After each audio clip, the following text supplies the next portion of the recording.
This is Tejas Patil, founder and director यशोतेश Academy Pune. So yes, finally NDA के exam हुए. ठीक है, काफी दिनों से चल रहा था सर एग्जाम होंगे नहीं होंगे, कोविड चल रहा है, महाराष्ट्र में एग्जाम होंगे नहीं होंगे, दिल्ली में एग्जाम होंगे नहीं होंगे. सो फाइनली एग्जाम हुए because this people are not going to stop. Defence वाले कभी नहीं रुकने वाले. ठीक है, उनके कुछ रिक्वायरमेंट्स होते हैं, उन्हें वो रिक्वायरमेंट्स फुलफिल करने ही होते हैं. ठीक है, सो कल एग्जाम हुए और मुझे कंपैरेटिवली एग्जाम काफी आसान लगे. मैथ्स का पेपर ये बहुत ही ज्यादा आसान था. सो आज के वीडियो में हम सारा आंसर की देखने वाले हैं कि एग्जाम कैसे हुआ, क्वेश्चंस कैसे सॉल्व करने, ये सारी चीजें हम बैठ के देखेंगे and you love it, don't worry. ठीक है, आज के जो हमारा सेशन होने वाला है इसमें हम कॉन्सेप्ट नहीं डिस्कस करने वाले बिकॉज देयर आर 120 क्वेश्चंस, है ना. हमें मोस्ट ऑफ देम 110 के आसपास क्वेश्चन तो हमें सॉल्व करने ही करने हैं. सो हम कॉन्सेप्ट डिस्कस नहीं कर सकते. आई एम प्रीटी श्योर अगर आपने एग्जाम दिया है तो आपके थोड़े बहुत कॉन्सेप्ट आपको पता होंगे. सो थोड़े बहुत ट्रिक्स लगा के हम क्वेश्चंस के आंसर्स निकालने वाले हैं. And the most important part is sir cut off कितना लगेगा. तो मुझे तो लगता है ये पेपर काफी आसान था. तो मैथ्स का कट ऑफ 90 तो लगना चाहिए. Worst case scenario 105. I am talking about individual cut off. ठीक है, सो 90 रख सकता है. 70% चांसेस है 90 लगेगा, 30% चांसेस है 105 भी मैथमेटिक्स का कट ऑफ लग सकता है. ठीक है, सो ये तो हो गया individual cut off. Sir overall cut off कितना जाएगा? आई एम प्रीटी श्योर कि ओवरऑल कट ऑफ जो होगा वो 340 टू 390 के आसपास ही जाएगा. इसके बीच में कहना नहीं पकड़ लो. ठीक है, that depends upon the competition because मेरे पास ये डेटा नहीं है कि कितने लोगों ने एग्जाम दिया. काफी लोग एब्सेंट भी होंगे. सो वो डेटा काफी मैटर करेगा 340 और 390 को डिसाइड करने तक. तो सिंपल सी बात है, आपका स्कोर अगर 390 400 प्लस है, कांग्रेचुलेशंस. ठीक है, एसएसबी की तैयारी स्टार्ट करो. सो इफ यू फील आज का अगर लेक्चर होने के बाद आपको अगर रियलाइज हुआ कि आपके काफी आंसर्स राइट है, ठीक है, और आपका स्कोर 400 प्लस जा रहा है, कांग्रेचुलेशंस, आप एनडी क्लियर करने वाले हो. एसएसबी की प्रिपरेशन स्टार्ट कर दो. अगर नहीं हुआ डोंट वरी, एनडी की प्रिपरेशन स्टार्ट कर देना. ठीक है, but you can not stop because NDA is not going to stop. जिनके एसएसबी है उनके एसएसबी भी जल्द ही जल्द आने वाला है. सो डोंट हवा में मत रहना कि सर कोरोना के से एसएसबी होंगे नहीं होंगे. डेफिनेटली होंगे. एसएसबी अभी भी चल रहे हैं. ठीक है, राइट. तुम जब एनडीए दे रहे थे तभी एनडीए के कुछ एसएसबी चल रहे थे. ठीक है, राइट. सो एसएसबी होने ही वाला है.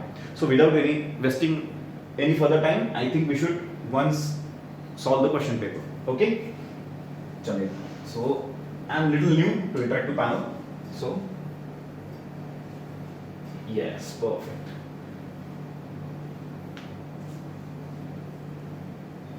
चलेगा. So start with the very first question. The first question is, जो कि मुझे तो बहुत आसान लगा, what is the value of nc1 plus nc2 plus dot dot dot dot ncn. अगर आपने पढ़ा होगा बायनोमियल थ्योरम, है ना, अगर या फिर आपने कॉम्बिनेशन पढ़ा होगा तो उसमें फॉर्मूला होता है nc0 plus nc1 plus nc2 plus dot dot dot dot ncn. इसका आंसर आता है 2n. लेकिन इसमें और इसमें एक ही फर्क है, इसमें nc0 का टर्म नहीं है. देखना है term, no there is no term for nc0 here.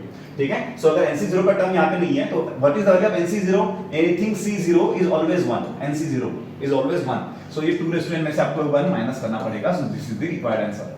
ठीक है, बट द प्रॉब्लम इज ये आंसर हमारे ऑप्शंस में नहीं है. अगर तुम देख सकते हो तो हमारा आंसर क्या आया? हमारा आंसर इज 2n - 1, लेकिन ये ऑप्शंस में नहीं है.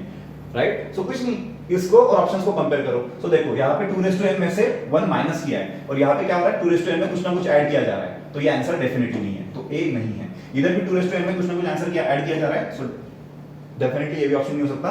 सो ऑप्शन रहेगा सी और डी. सी और डी में क्या होगा? तो सिंपल सी बात है यार, कुछ प्रॉब्लम नहीं है. आंसर क्या है? 2n - 1. एक काम करते हैं, n की वैल्यू लेते हैं 3.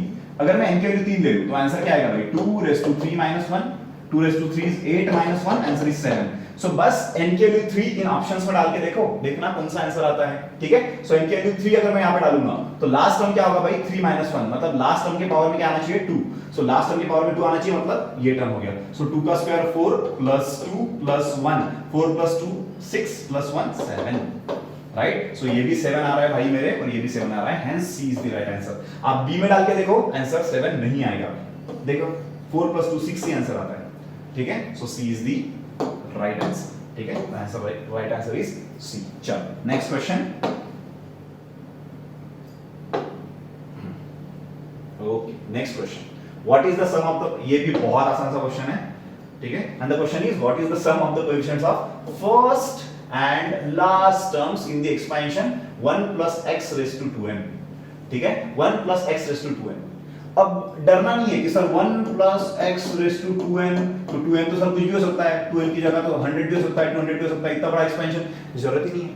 ठीक है, अगर आपने बाइनोमियल थ्योरम पढ़ा होगा, ठीक है, या फिर लॉजिक से भी अगर देखोगे तो x plus y raise to 2 ले लो या फिर 3 ले लो या फिर 4 ले लो, कुछ भी ले लो, इसके एक्सपेंशन कैसे होते देखेंगे हम। x plus y to the power 2, इसका आंसर आएगा x square plus 2xy plus y square. हमेशा बात याद रखना, पहले टर्म का क्वेश्चन हमेशा 1 होता है और आखिरी टर्म का क्वेश्चन हमेशा 1 होता है। Let it be anything, a plus b whole bracket cube भी लोगे ना भाई, तो भी things will be the same, ठीक है, right. a cube and last term is b cube, तो कोएफिशिएंट हमेशा 1 होंगे। तो पहला कोएफिशिएंट भी 1 है, फर्स्ट टर्म का कोएफिशिएंट भी 1 है और लास्ट टर्म का कोएफिशिएंट भी 1 है, तो 1 प्लस 1 आंसर इज 2। इतना आसान क्वेश्चन था, आंसर इज 2। सो कोई भी अगर एक्सपेंशन होगा तो उसके पहले टर्म का कोएफिशिएंट और लास्ट टर्म का कोएफिशिएंट क्या होता है, द आंसर इज 2। समझ पा रहे हो भाई? Okay, very good. नेक्स्ट, चलो भाई, ये क्वेश्चन थोड़ा टाइम खा सकता है लेकिन है तो आसान। 10th वाला लड़का भी इस क्वेश्चन को सॉल्व कर पाएगा, बस थोड़ा टाइम कंज्यूमिंग हो सकता है ये। तो उन्होंने बोला क्या है, if the first term of an AP is 2, पहला टर्म जो एपी का है वो अगर 2 है, मतलब a की value I am taking it as 2, first term is 2, the sum of the first 5 terms, the sum of the first 5 terms s5, sum of the first 5 terms, ठीक है, क्या होगा, and so sum of the first 5 terms is equal to 1/4 of the sum of the next 5 terms. So पहले 5 terms का summation जो है वो 1/4 है summation of next 5 terms. Next 5 terms मतलब कहां से, 6 से लेके 10th टर्म तक। समझ पा रहे हो क्या बोल रहा हूं मैं? ठीक है, अगर ये भी समझ में नहीं आया तो बेस्ट वे, अगर ये भी समझ में नहीं आया तो you have the best way कि पहले पास टर्म लिख लो। अगर पहला टर्म a है तो सेकंड टर्म क्या होगा, a plus d, third term a plus 2d, a plus 3d, a plus 4d, square करोगे तो a 5 बार a आया है, 5a प्लस 10d। सेम ये हो गया फर्स्ट 5 टर्म्स। उसके बाद नेक्स्ट 5 टर्म्स मतलब इसके बाद का a प्लस 4d के बाद कौन आएगा भाई, a plus 5d, 6d, 7d, 8d and 9d। So a समझ पा रहे हो? अंडरस्टूड? सो इसको आंसर करो, ये 35d, राइट, 35d। सो ये हो गया समेशन ऑफ फर्स्ट 5 टर्म्स, ये हो गया समेशन ऑफ नेक्स्ट 5 टर्म्स, ठीक है। तो क्या बोला है, first 5 terms is 1/4 time next 5 terms. So उस हिसाब से first 5 term is 5a plus 10d is equal to 1/4 is equal to 1/4 of the next 5 terms. Next 5 terms का समेशन क्या आने वाला है, ये 5 है, it will B 5a plus 35d। 4 यहाँ पे मल्टीप्लाई कर दो, it will B 20a plus 40d is equal to 5a plus 35d। so 5a इधर भेज दो या फिर 20a उधर भेज दो, कुछ भी चलेगा, 5 इधर भेज दो, 40d उधर भेज दो, 20a minus 5a 15a 35d minus 40d 5d, ठीक है, राइट, -5d। सो ये -5 यहाँ पे चला जाएगा, यहाँ पे आएगा -3, right, but we know the value of a which is 2, so -3 into 2, so value of d is -6। खत्म है भाई, a पता चल गया, d पता चल गया, है ना। और पूछा क्या है, what is the sum of first 10 terms, पहले 10 टर्म का समेशन क्या होगा।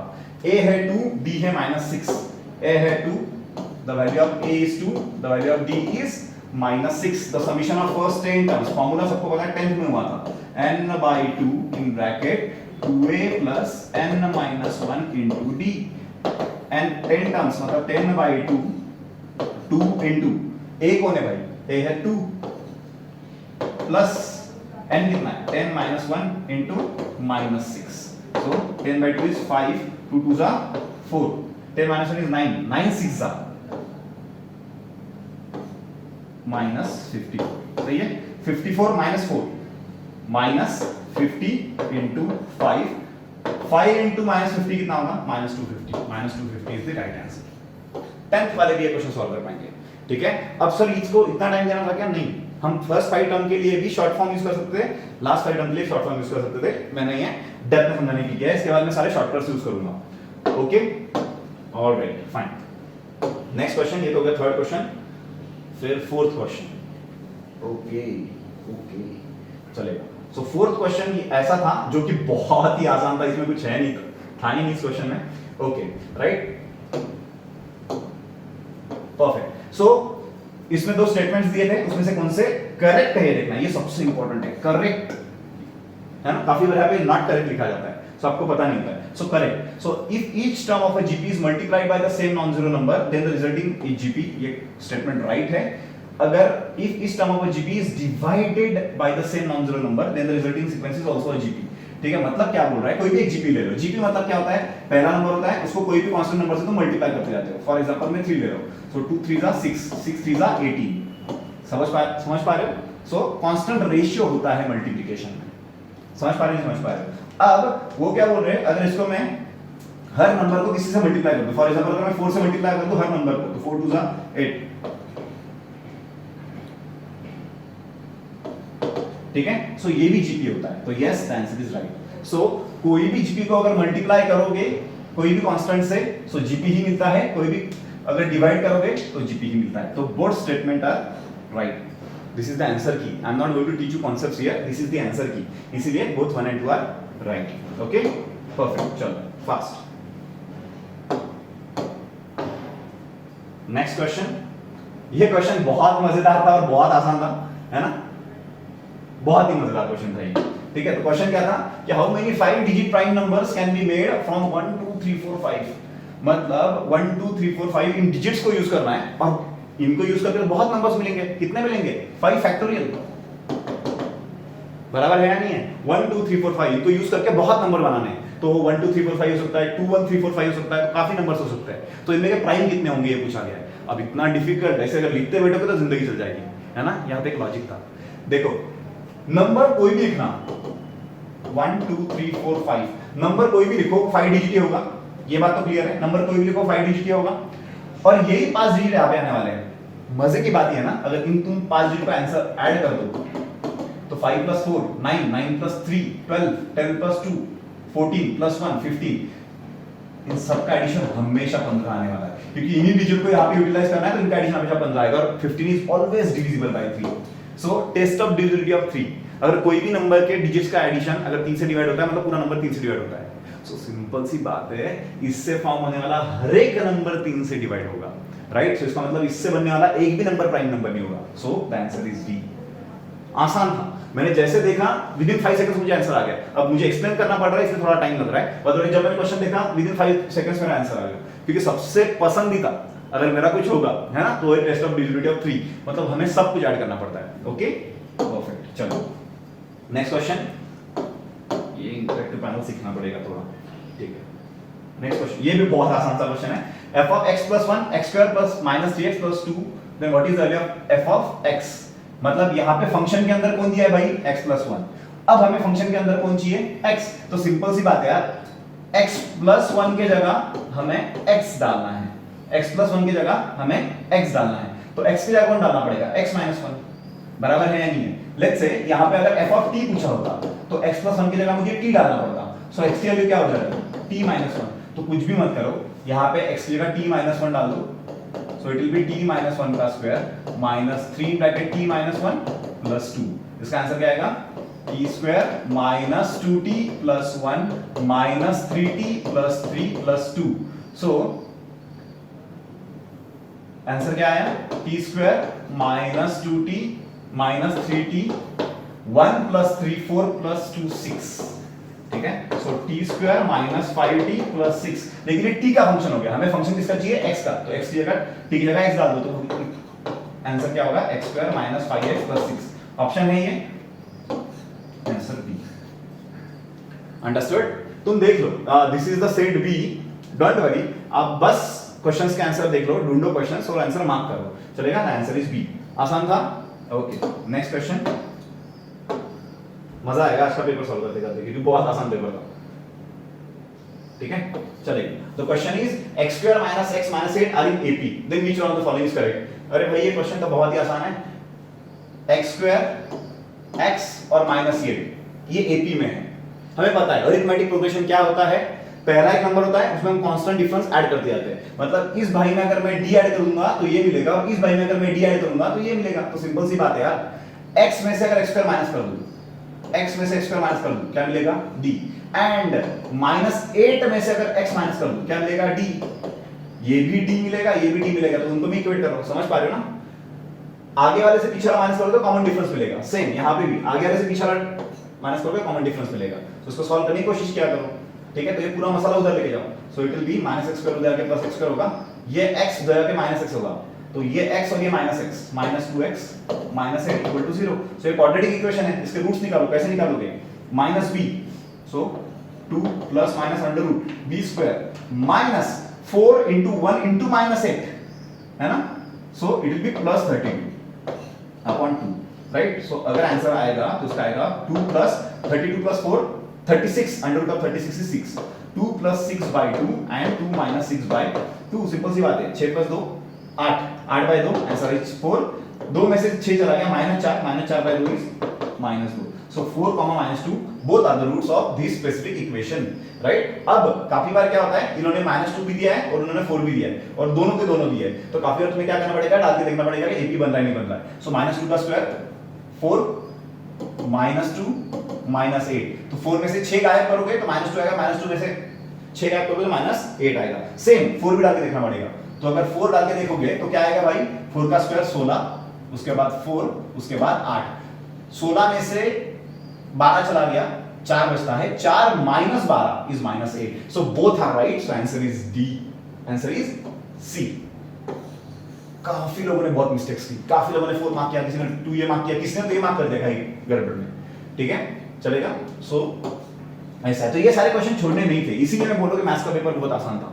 वाईटीएम में, यशोतेज एकेडमी में ऑन एन एवरेज 120-130 मार्क्स तो है, काफी लोग 180-190 तक भी पहुंच चुके हैं, राइट। सो यस, अच्छा सॉल्व करना चाहिए था क्या आपने, यस करना चाहिए था, राइट। 120 प्लस मार्क्स तो आपको होने चाहिए पेपर में, इतना अच्छा ये पेपर है। मैं क्यों बोल रहा हूं, क्योंकि कंपटीशन देख लो, लाखों लोगों में से उंगली पे गिनने वाले लोग सिलेक्ट होने वाले, इतने कम लोग सिलेक्ट होने वाले हैं, ठीक है। सो इतना आसान नहीं होने वाला, तो स्कोर अच्छा होना चाहिए था। ओके, चलेगा। सो question number 8, the third term of a GP is 3, GP का थर्ड टर्म देके रखा है, तीसरा term, right. What is the product of its 5 term, पहले 5 टर्म का प्रोडक्ट निकालना है। जीपी होता क्या है, जीपी ये होता है कि पहला टर्म अगर ए होगा तो उस टर्म को आर से मल्टीप्लाई कर दो, तो सेकंड टर्म मिलेगा, उसको ही आर से मल्टीप्लाई करोगे तो थर्ड टर्म मिलेगा, फिर फोर्थ टर्म और फिर फिफ्थ टर्म, ठीक है। इसके लिए फॉर्मूलाज भी है, इससे ही सॉल्व होता है, फॉर्मूलाज लगाने की भी जरूरत नहीं है, ठीक है। तो क्या बोला है, थर्ड टर्म मतलब ए आर स्क्वायर दिया हुआ है, ए आर स्क्वायर कितना दिया है, the value of A R square it is given as 3, और निकालना क्या है, the product of first 5 terms, मतलब इन सब टर्म्स का product. So A raise to 5 and r1 1 + 2 3 + 3 r⁻10, इसका आंसर निकालना है। और डी ऑप्शन है can not be determined due to insufficient data, है ना। अब डेटा तो एक्चुअली वैसे है नहीं, लेकिन डोंट वरी, क्योंकि हमारे पास ए का वैल्यू नहीं है, आर का वैल्यू नहीं है, इसीलिए डेटा नहीं है, ये लग सकता है, बट ऐसी बात नहीं है, सिंपल सी बात है। अगर आप देखोगे ना, अगर इस नंबर को अगर तुम पावर 5 निकालोगे, अगर इसका पावर 5 निकालोगे तो तुम्हें यही मिलेगा, क्योंकि a to the power 5 a⁻5, r square का पावर 5 इज r⁻10, ठीक है। तो 3:5, सो 3 का स्क्वायर 9, 27, 81 एंड 243, ऑप्शन है क्या, yes, the answer is 243, understood. चलेगा, नेक्स्ट क्वेश्चन बहुत आसान है, ये रादर मजेदार क्वेश्चन है,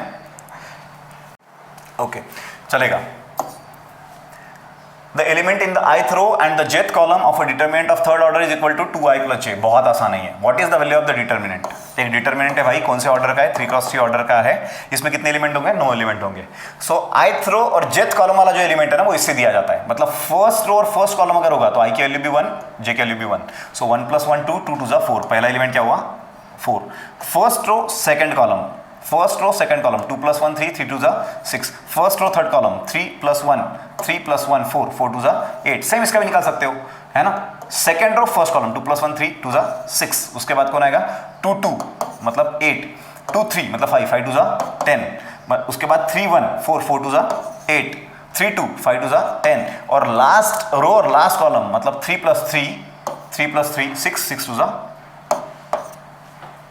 12, राइट। इसको डायरेक्टली भी सॉल्व करोगे 2 सेकंड में आंसर आ जाएगा। तो 4 × 12 8 96 - 100 -4 -6 इन ब्रैकेट क्या होगा भाई, 12 6 एंड 10 8 सो -8, समझ पा रहे हो ना क्या बोल रहा हूं मैं, 72 - 80 plus 8 in bracket 10 6 60 -8 8 64, so -4, so -16 + 48 - 32, right. So -16 - 32 is 48, सो ये पूरा कैंसिल हो जाएगा, द आंसर इज 0। कहाँ है? आसान था भाई, सिंपल क्वेश्चन था। ओके, क्वेश्चंस तो आसान थे, बस दिमाग लगाना था और तो कुछ नहीं। ठीक है, सो नेक्स्ट क्वेश्चन क्या आता है? कितना हो गया ये? 9th। So we should go for the 10th question. जो क्वेश्चन बहुत फास्ट हो गया वही मैं लूंगा, ठीक है, क्योंकि बाकी क्वेश्चंस के लिए बहुत टाइम वेस्ट चला जाएगा, 4-5 घंटे का तो सेशन ही बन जाएगा ये। ठीक है, तो इतना तो हमें नहीं करना है, तो फटाफट होने वाले क्वेश्चंस लेते हैं। ठीक है, बाकी क्वेश्चंस अगर चाहिए तो मैं क्या करूंगा, difficult questions in NDA exam, इसका एक अलग से वीडियो बनाऊंगा, या फिर time consuming questions in NDA exam, उसका एक अलग से वीडियो बनाएंगे जिसमें इन डेप्थ पढ़ाएंगे वो क्वेश्चंस को। ओके, सो ये क्वेश्चंस क्या है? With the numbers 2, 4, 6, 8 all the possible determinants with these 4 elements are constructed, what is the sum of the values of all such determinants? ठीक है, राइट। सो ये question will keep it for now, इसको मैं second video में discuss करूंगा। क्यों? Time consuming है, ठीक है, टाइम बहुत ज्यादा लग जाएगा इसीलिए, क्योंकि 2, 4, 6, 8 नहीं, ये भी शायद फास्ट हो सकता है, I'll tell you। अरे ये आसान है, this question is good. Determinant का और एक क्वेश्चन है, तुम अगर चेक करोगे तो मैट्रिसेस डिटरमिनेंट इस साल डिफिकल्ट आया था, लेकिन ये क्वेश्चन आसान है। क्यों? क्योंकि राइट, इन चारों नंबर से बनाना है। देखो, with the numbers 2, 4, 6, 8 all the possible determinants with these 4 different elements are constructed, what is the sum of the values of all such determinant. देखो भाई, आप अगर 4 एलिमेंट है तो तुम 2/2 का ही डिटरमिनेंट बना पाओगे, क्योंकि अदरवाइज निकलेगा ही नहीं डिटरमिनेंट का वैल्यू, निकलेगा क्या? नहीं, तो स्क्वायर डिटरमिनेंट ही होना चाहिए।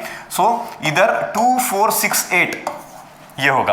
अब मजे की बात क्या है पता है? इसका आंसर स्ट्रेट हो गया, मुझे देखते से ही मैंने 0 मार्क कर दिया था। क्यों? मैं एक्सप्लेन करता हूं। देखो, सिंपल सी बात है, 2, 4, 6, 8 अगर तुमने लिया, राइट, तो इसका वैल्यू क्या आएगा? 8 2 16 - 6 4 24, आंसर इज -8, राइट। लेकिन अगर मैं ये 2 इधर ले लूं और ये 6 इधर ले लूं और ये दोनों इधर ले लूं, तो ये हो जाएगा 4 8 2 6 6 4 24 -8 2 16, आंसर इज +8। सो +8 और -8, आंसर तो 0 ही होना है भाई, समझ पा रहे हो, right. So for every combination there is different combination, कुछ भी ले लो। चलो मैं 6 इधर लिखता हूं, 2 इधर लिखता हूं, 4 इधर लिखता हूं, कुछ भी कर लेता हूं, चलेगा, राइट, कुछ भी लिख लो। ये मैट्रिसेस हो गया, तो 8 2 4 6 इसके लिए भाई, 8 2 4 6 के लिए 2 6 4 8 4 ये भी होगा। तो इसका आंसर एक दूसरे को कैंसिल ही करने वाला है, ठीक है, हेंस द आंसर इज 0। समझ पा रहे हो? 2/2 का मैट्रिक्स है, अगर आप रोज या कॉलम चेंज करोगे तो आंसर निगेटिव आने वाला है। सो अगर इसका पॉजिटिव होगा, इसको इंटरचेंज करने के बाद जो आंसर आएगा वो निगेटिव आएगा, तो eventually answer will B 0। Understood? Answer is 0। आसान था ये क्वेश्चन भी, चलेगा। सो डिफिकल्ट क्वेश्चन किधर गए ढूंढेंगे। चलो, what is the radius of a circle, ये क्वेश्चन भी बहुत आसान है। What is the radius of a circle, इस सर्कल का रेडियस क्या होता है तो हमें पता है। What is the general form of circle? It is x² + y² + 2gx + 2fy + c = 0। तो यहाँ पे बस 4 है, कुछ नहीं, 4 से डिवाइड कर दो इसको। अगर 4 से डिवाइड कर दोगे पूरी इक्वेशन को, तो इक्वेशन ऑफ सर्कल क्या मिलेगा भाई? x² + y², 20 को 4 से डिवाइड कर दिया, -5x + 3y, राइट, -15 ये 15 है, by 4 = 0। सो अगर ऐसा है, if this is the general form of the circle, then radius किससे दिया जाता है? रेडियस ऑफ सर्कल किससे दिया जाता है? √g² + f² - c। So what is the value of g here? x के साथ जो भी होता है वो 2g होता है, x के साथ जो भी होता है वो 2g होता है, तो g क्या होगा? -5/2। सो -5/2 का स्क्वायर क्या होगा भाई? 25/4 प्लस f क्या है? y के साथ जो भी होता है वो 2f होता है, तो f क्या होगा? 3/2। सो 3/2 का स्क्वायर क्या होगा? 9/4 माइनस c का वैल्यू क्या है? The value of c is -15/4। So value of c is -15/4। Solve करो भाई, you will get the answer. ये अंडर रूट के अंदर है, so it has to be 25 + 9 + 15। So 25 + 15 40 + 9 49/4। So under root में वैल्यू है तो 7/2 है क्या भाई? 7/2 कहाँ पे? यस है, 3.5 units. This is the answer. Simple था, understood? Okay, perfect. Next question simple तो है, नॉलेज लगेगा, विदाउट नॉलेज कुछ नहीं होने वाला। क्वेश्चन नंबर 12 का है, a parallelogram has 3 consecutive vertices. एक पैरेललोग्राम है, उसके 3 वर्टाइसेस दिए हुए हैं। लेट इट बी -3,4 0, -4 एंड 5,2 और 4th वर्टेक्स निकालना है। बहुत आसान है यार, कोई भी प्रॉपर्टी यूज कर लो। पहली प्रॉपर्टी क्या होती है? अपोजिट साइड इक्वल होते हैं, या फिर इसका स्लोप निकालो या इसका स्लोप निकालो, इक्वेट करो, ठीक है। तो सीधा पॉइंट उठाओ, डालो। सो पहले तो इसका लेंथ निकालेंगे, ठीक है। सो लेंथ कैसे निकलेगा इसका, y2 minus y1, so 4 minus of minus 4 8 का square 64 plus minus 3 minus 0 9 64 minus 9 कितना आता है ये, है ना। सो इस साइड का लेंथ कितना आया 64 प्लस 6 प्लस 3 अंडर रूट 73। अब देखो भाई रूट 73 और किसका आता है, ट्राई करो। सो अगर मैं ये ट्राई करूं, सो इसको सॉल्व करेंगे यहाँ पे, ये ट्राई करो तो कितना होगा, 10 में से 2 चला गया, 10 में से 2 चला गया 8, सो ये 64 हो गया, प्लस 5 में से 2 चला गया, कितना होया 9। So answer is under root 73। बस और चेक करना पड़ेगा, और कोई तो हो नहीं रहा ना, और कोई तो हो नहीं रहा, नहीं होगा, और कहीं नहीं होगा। सो अगर 9 में से 2 चला गया तो 7 का क्या आता है 49, और 5 में से 2 तो 3, ये भी नहीं होगा, right. This is the right answer, understood, okay fine. Check करना है, क्रॉस चेक करना है, जब तुम वैल्यूज सब्स्टिट्यूट करते हो तब तुम्हें सारे ऑप्शंस देखने पड़ेंगे। प्रॉब्लम कहाँ हो सकता था, अगर यहाँ पे -2, 10 भी रहता ना तो भी डिस्टेंस वही रहता, तब जाके प्रॉब्लम होता, समझ पा रहे हो। या फिर 2, -10 अगर होता तो डिस्टेंस वही होता, क्योंकि जब तुम डिस्टेंस फॉर्मूला लगाते हो तो प्लस माइनस मैटर नहीं करता, क्योंकि एट द एंड स्क्वायर होता है आगे, चलेगा। सो अगर कहीं माइनस रहता है ना तो प्रॉब्लम हो सकता था। अब मैंने कैलकुलेट नहीं किया उसको, क्योंकि now is not the time to discuss the concepts. Okay, next question, ये हो गया 12th question. Let's go for the 13th question, चलेगा, आसान है ये क्वेश्चन भी। क्या क्वेश्चन है, the line y equal to px, y plus px is equal to 1 and y minus qx is equal to 2 are perpendicular, then which one of the following is correct. Simple सी बात है भाई, जब lines perpendicular होते हैं उनके slope एक दूसरे के निगेटिव रेसिप्रोकल होते हैं। सर स्लोप कैसे निकालोगे, लीनियर इक्वेशन में x के साथ जो खड़ा है अपॉन y के साथ जो खड़ा है को माइनस लगा दो, वही तुम्हारा स्लोप होता है, राइट। सो ये पहले लाइन का स्लोप आ गया और ये दूसरे लाइन का स्लोप होगा। सो x के साथ जो भी खड़ा होता है, कौन खड़ा है भाई -q, y के साथ जो भी खड़ा है कौन खड़ा है भाई 1, ये हो गया सेकंड लाइन का स्लोप। लेकिन ये दोनों लाइन परपेंडिकुलर है, मतलब एक लाइन दूसरे लाइन का निगेटिव रेसिप्रोकल होगा, माइनस लगाना पड़ेगा यहाँ पे। मैंने क्या बोला, x के साथ जो भी खड़ा है अपॉन y के साथ जो भी खड़ा है उसका माइनस। सो x के साथ ऑलरेडी निगेटिव खड़ा है तो निगेटिव निगेटिव प्लस q हो जाएगा, ठीक है। Now both lines are perpendicular to each other, मतलब उनके स्लोप जो होंगे वो एक दूसरे के निगेटिव रेसिप्रोकल होंगे, मतलब -p ये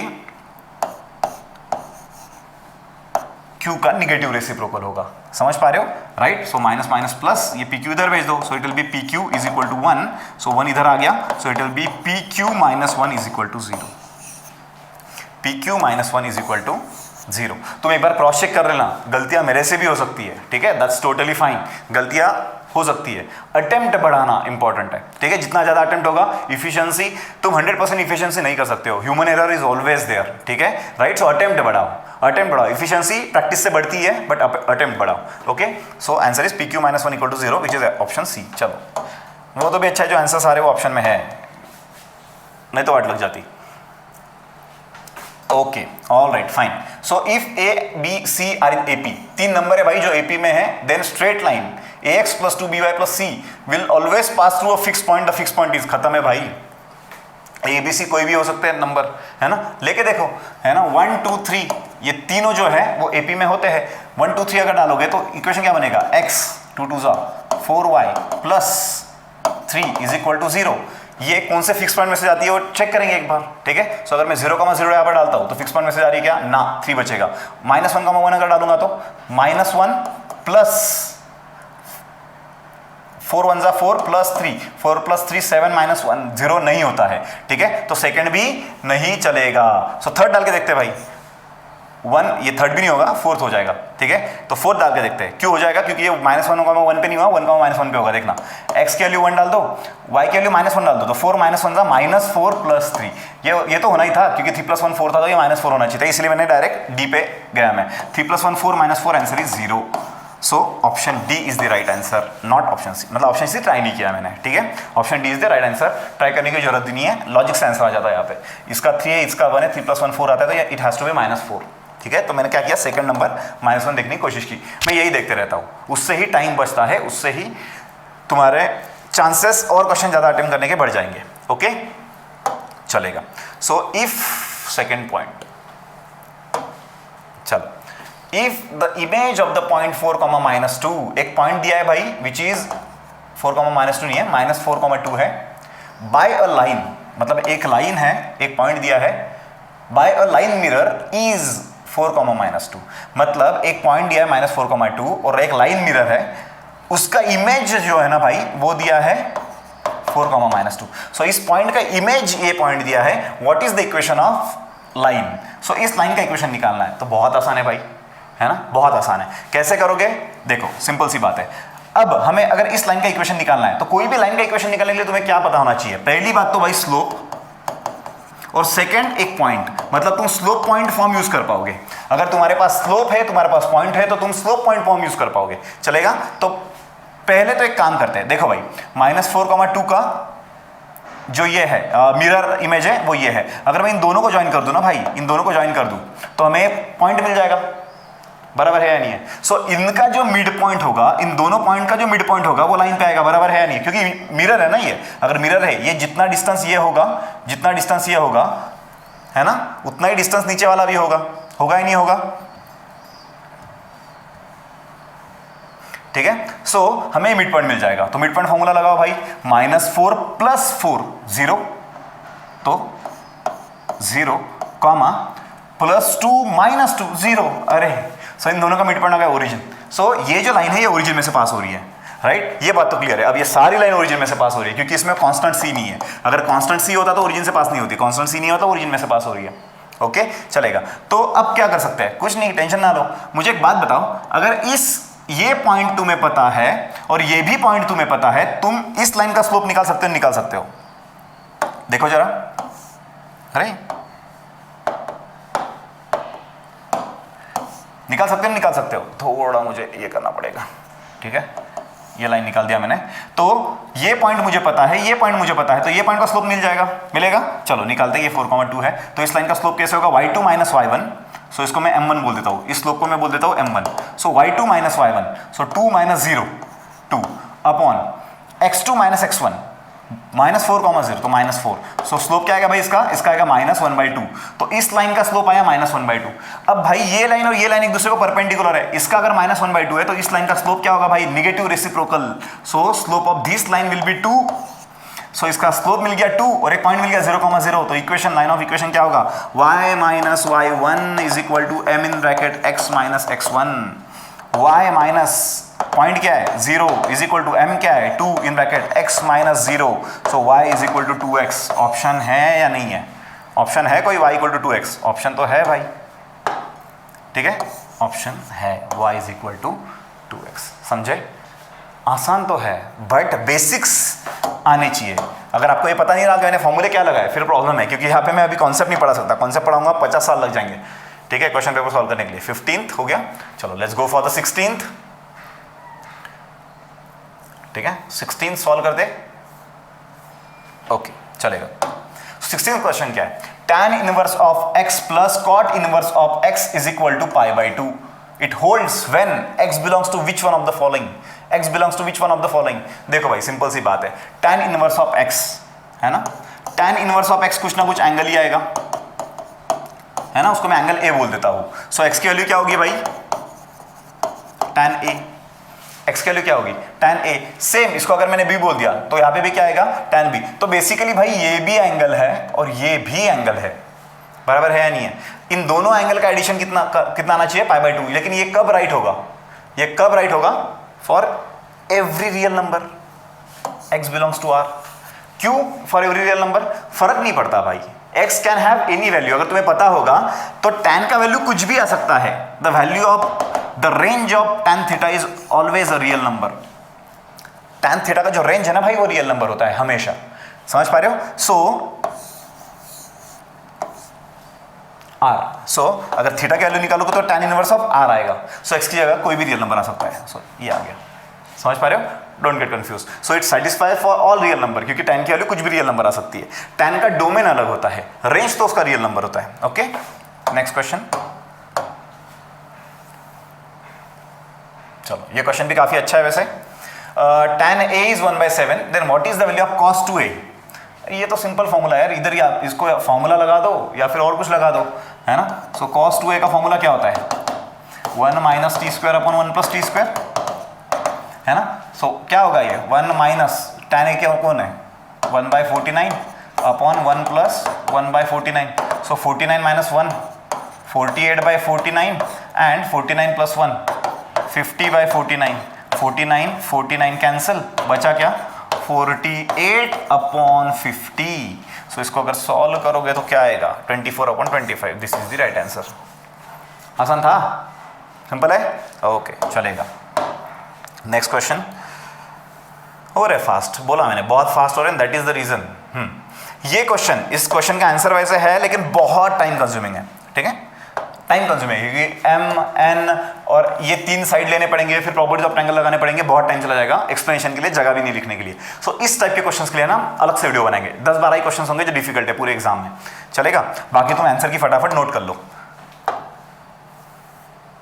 जो बहुत ज्यादा लिखने पड़ रहे हैं वो हम बाद में करेंगे, जो हो रहे इतने छोटे स्पेस में हो रहे तो हो जाएगा solve. Okay alright, so question number 19 बहुत आसान सा क्वेश्चन है, प्रॉपर्टीज ऑफ ट्रायंगल का क्वेश्चन नहीं है। So what is the area of triangle ABC with sides A C and angle B दिया हुआ है। सिंपल सी बात है यार, एक ट्रायंगल है ना, ट्रायंगल है ए बी और सी, ए के अपोजिट साइड है 10, सी के अपोजिट साइड है 4, ठीक है, और एंगल दोनों के बीच में क्या दिया हुआ है, राइट। सो इसमें प्रॉपर्टी ऑफ ट्रायंगल में एक फॉर्मूला है एरिया ऑफ ट्रायंगल।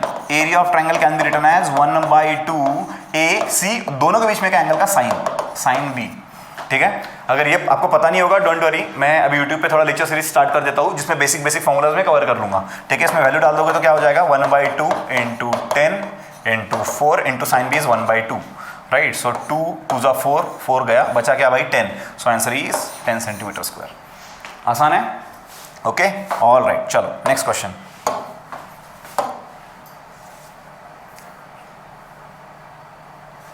थोड़ा ये छोटा करना पड़ेगा क्योंकि सब कुछ पढ़ना है मैं, अरे क्वेश्चन आसान है, इस टाइप के क्वेश्चन तो छोड़ना ही मत। और इस टाइप के क्वेश्चन इंडिया ने इस साल बहुत ही आसान दिए हुए हैं, बहुत ज़्यादा। कंसीडर द फॉलोइंग, एक सेट है ए, दूसरा सेट है B, these are equivalent set. Yes, equivalent set कब होते हैं, जब ए में और बी में सेम नंबर ऑफ एलिमेंट्स हो तब इक्विवेलेंट, अगर एग्जैक्टली सेम एलिमेंट्स हो देन इक्वल, ठीक है। ए 159 बी 15599 आर इक्वल सेट्स, ये भी राइट है, करेक्ट स्टेटमेंट निकालना है। अब आप बोलोगे सर इक्वल सेट कैसे हो गए, इधर तो ज्यादा नंबर हो गए, राइट। सो बेसिकली सेट में एक नंबर एक ही बार रिप्रेजेंट किया जाता है, इन्होंने जानबूझ के 2-2 बार रिप्रेजेंट किया हुआ है, कुछ टेंशन नहीं है, उसको तुम्हें एक ही बार कंसीडर करना पड़ेगा। 159, right. So both are right, both 1 and 2 is right, है ना। ये भी राइट है, ये इक्विवेलेंट है और ये इक्वल सेट्स है, उन्होंने थोड़ा कंफ्यूज करने के लिए एक्स्ट्रा बता दिया आपको, चलेगा। ओके नेक्स्ट, कितना हो गया ये क्वेश्चन नंबर 20। देखो भाई क्वेश्चन नंबर 20, फिर भी टाइम लग रहा है इतना ज़्यादा। चलो question number 21। So question number 21 क्या बोलता है, क्वेश्चन नंबर 21 बोलता है null set is a subset of every set. Yes right, है कि नहीं। खाली डब्बा ये हर डब्बे का सबसेट होता है, सिंपल सी बात है। इसके लिए मैं बहुत सही थ्योरी बताता हूँ, for that will take some video lecture. So null set is a subset of every set. Yes right, every set is a subset of itself. Yes, this is also right. If a set has 10 element, then power set will have 102 elements. Even this is right. So कोई भी set में अगर n elements होते हैं ना भाई, तो उसके पावर सेट में 2n एलिमेंट्स होते हैं, right. So all 3 are right. So क्या पूछा है, करेक्ट पूछा है। So 1 2 3, so D, this is the right answer. Okay चलो नेक्स्ट क्वेश्चन 22। चलो क्या क्वेश्चन है, let R be a relation defined as x is related to y if and only if 2x plus 3y equal to 20. 2x plus 3y equal to 20 where x and y belongs to natural number. How many elements of the form x y are there in R? Simple सी बात है यार, x और y दोनों natural number है, मतलब 1 से लेके आगे तक, है ना। जो भी कर रहे हैं तुम्हें x और y की ऐसी वैल्यू ढूंढनी है, because as this are the natural number, तुम्हें x और y की ऐसी वैल्यू ढूंढनी है जो इस इक्वेशन को सेटिस्फाई कर रही। सिंपल सी बात है यार, y की वैल्यू अगर मैं 1 डालूं, देखो हाँ, y की वैल्यू अगर मैं 1 डालूं तो ये क्या हो जाएगा, 3 1 जा 3 और 3 उधर जाएगा तो 20 - 3 17 हो जाएगा। लेकिन 17 को जब तुम 2 से डिवाइड करोगे तो वो आंसर नेचुरल नंबर नहीं आएगा, वो फ्रैक्शन आएगा, है ना। आई होप तुम्हें समझ रहा है मैं क्या बोल रहा हूँ। सो y की वैल्यू सिर्फ और सिर्फ इवन ही हो सकती है। सो 3 2 जाकर 6 हो गया, है ना, 6 उधर चला जाएगा, 20 - 6 14 हो जाएगा और 2 नीचे चला जाएगा तो x की वैल्यू 7 आ जाएगी। समझ पा रहे हो। So if y is equal to 2 then x is equal to 7। So 7, 2 ये एक पॉइंट हो गया। सेम मैं 3 डाल सकता हूँ क्या, ना, 3 3 9 होगा, 20 - 9 इज 11, 11 2 से डिवाइड करोगे नेचुरल नंबर नहीं आएगा। समझ पा रहे हो? सो एक्स की वाई की वैल्यू आएगी 4, 4 3 12, है ना? सो ये एक पॉइंट हो गया। उसके बाद 5 नहीं आएंगे, 6 3 18, ये एक पॉइंट हो गया। सो 3 पॉइंट तो मुझे मिल गए। अगर मैं 8 डाल दूं तो 8 3 24, ये नहीं चलेगा क्योंकि 24 उधर जाएगा तो निगेटिव हो जाएगा, निगेटिव नहीं चलता है क्योंकि नेचुरल नंबर है। सो बेसिकली मेरे पास 3 ही पॉइंट्स है, right? I hope you understood. मुझे ज़्यादा एक्सप्लेन करने के लिए टाइम नहीं है, बस इतना समझ लो कि y सिर्फ कौन सी वैल्यू ले सकता है, 4 6 और 2 4 6, और कोई नहीं ले सकता। चलेगा? ओके। मैंने लिखा भी नहीं था, मैंने इधर ही लिख दिया था। जब मेरे पास पेपर आया मैंने इधर ही लिख दिया और वैसे ही आंसर आ गया था। तो वैसे आंसर आपको भी निकालना है बिकॉज टाइम बचाना है हमें, right? So this is question number 22, 21 भी हो गया, right? 22। So let's go for 23। सारे ही आसान है, अगर बचता है टाइम तो मैं बाद में सारे ही करा दूंगा। Consider the following statement. Function f is from z to z is defined by f of x is equal to x plus 1 is 1 1 as well as onto, है ना? राइट। सो फंक्शन क्या है? From z to z, from integers to integers, ठीक है? सो integer to integer अगर है तो ये मेरा फंक्शन है। मैपिंग स्टार्ट करते हैं, ये मेरा x प्लस 1 है। सो यहाँ पे भी क्या आएगा? इंटीजर आएगा, मतलब कुछ भी आ सकता है, -1, है ना? फिर 0 1 2, ठीक है? यहाँ पे भी वही आएगा, -1 0 1 2। मैपिंग स्टार्ट करते हैं। सो अगर मैं -1 यहाँ पे डाल दूँ तो आंसर आएगा 0, 0 के लिए आएगा 1, 1 के लिए आएगा 2, 2 के लिए आएगा 3। सो ये 1 1 भी है, ऑन 2 भी है, because every image will have pre image, ठीक है? सो 1 1 ऑन 2 है, तो first is right. The function from natural number to natural number, है ना, इज 1 1 बट नॉट ऑन 2। सही है भाई। अगर natural number to natural number है, देखो क्या डिफरेंस आता है। अगर फंक्शन f ऑफ x यहाँ पे है और यहाँ पे है मेरा फंक्शन x प्लस 1, दोनों नेचुरल नंबर है। तो नेचुरल नंबर मतलब ये भी 1 2 3 4 5 6 से स्टार्ट होगा, ये भी 1 2 3 4 5 6 से स्टार्ट होगा। तो 1 के लिए 2 आएगा, 2 के लिए 3 आएगा, 3 के लिए 4 आएगा, लेकिन 1 कभी आंसर आ ही नहीं सकता, क्योंकि इस फंक्शन का आंसर 1 कब आएगा भाई? जब x के लिए 0 होगी, जो कि हो ही नहीं सकती, क्योंकि मैपिंग जो है वो natural number to natural number दी है, बराबर है? मैपिंग है natural number to natural number, तो यहाँ पे ऐसे कोई नंबर होगा नहीं जिसके लिए आंसर 1 आ सकता है। Hence the function is 1 1 but it's not onto, it's not onto, समझे? It is not onto. So दोनों भी वैसे राइट है स्टेटमेंट। सो करेक्ट स्टेटमेंट पूछा है तो बोथ स्टेटमेंट आर राइट। समझ में आया? ओके। अगर नहीं समझता है तुम पॉज कर सकते हो, वीडियो पीछे जा सकते हो, ठीक है? This is question number 23। Let's go for 24। ये तो सीधी प्रॉपर्टी है, ठीक है? ये property, first statement is right, क्योंकि -1 ऊपर जा सकता है, ये प्रॉपर्टी है ना, कॉम्प्लेक्स नंबर का, है ना? मॉड है यहाँ पे, -1 ऊपर जा सकता है, अंदर भी आ सकता है। या फिर अगर तुम्हें प्रॉपर्टी समझ में नहीं आए, take any complex number, take any complex number, उसका इनवर्स निकालो, राइट? कॉन्जुगेट निकालो, अंडरस्टूड, राइट? सो ये प्रॉपर्टी है, ऐसे कुछ प्रॉपर्टी है ही नहीं, क्योंकि ऐसे कुछ ये आंसर आता ही नहीं है। ले सकते हो तुम, फॉर एग्जाम्पल z को अगर मैं 1 + 2i लूँ और तो z 1 - 2i हो जाएगा, राइट? सो अगर मल्टीप्लाई करोगे 1 - 2i नहीं आएगा, 1/1 + 2i हो जाएगा, तो उसको सॉल्व करना पड़ेगा फिर अगेन, ठीक है? सो ऐसे कुछ प्रॉपर्टी है नहीं। So first is right, 1 only, not 2। इसको सॉल्व करने में टाइम चला जाएगा, लेकिन ये प्रॉपर्टी है सिंपल। आई होप तुमने पढ़े होंगे, अगर कॉम्प्लेक्स नंबर पढ़ा है तो ये प्रॉपर्टीज पढ़े होंगे, ठीक है? आंसर तुम निकाल सकते हो, मतलब इसको अगर 1 + 2i ले लो, है ना, तो ये क्या हो जाएगा 1/1 + 2i, लेकिन इसको फिर उसके कॉन्जुगेट से मल्टीप्लाई करना पड़ेगा, 1 - 2i 1 - 2i, तो बहुत लंबा चला जाएगा, ठीक है? तो सिंपल भाषा में ये प्रॉपर्टी है, ऐसी कुछ प्रॉपर्टी है ही नहीं, तो 1 only. Next question.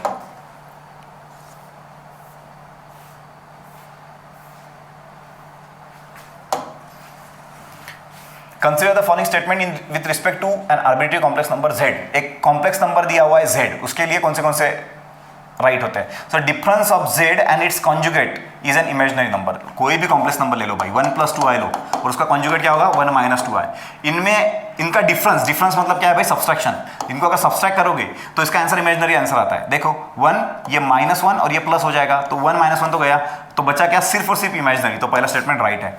Some of them 1 + 2i और उसका कॉन्जुगेट 1 - 2i का अगर सम करोगे तो यहाँ पे इमेजिनरी कैंसिल होता है, तो बचता है सिर्फ real. Both are right. Correct निकालना है तो both 1 and 2 are right. I hope you all are getting it. चलेगा? चलो। सो देखो भाई, what is the modulus of the complex number i⁻²n + 1 minus i⁻²n - 1 where n belongs to natural number and obviously i is iota, है ना? Simple question है ये, इसमें थोड़ा दिमाग लगाते हैं ना, विदिन 30 सेकंड वाला क्वेश्चन था ये, क्योंकि मेरा चमक गया, है ना, उसको मैं चमकना बोलता हूँ।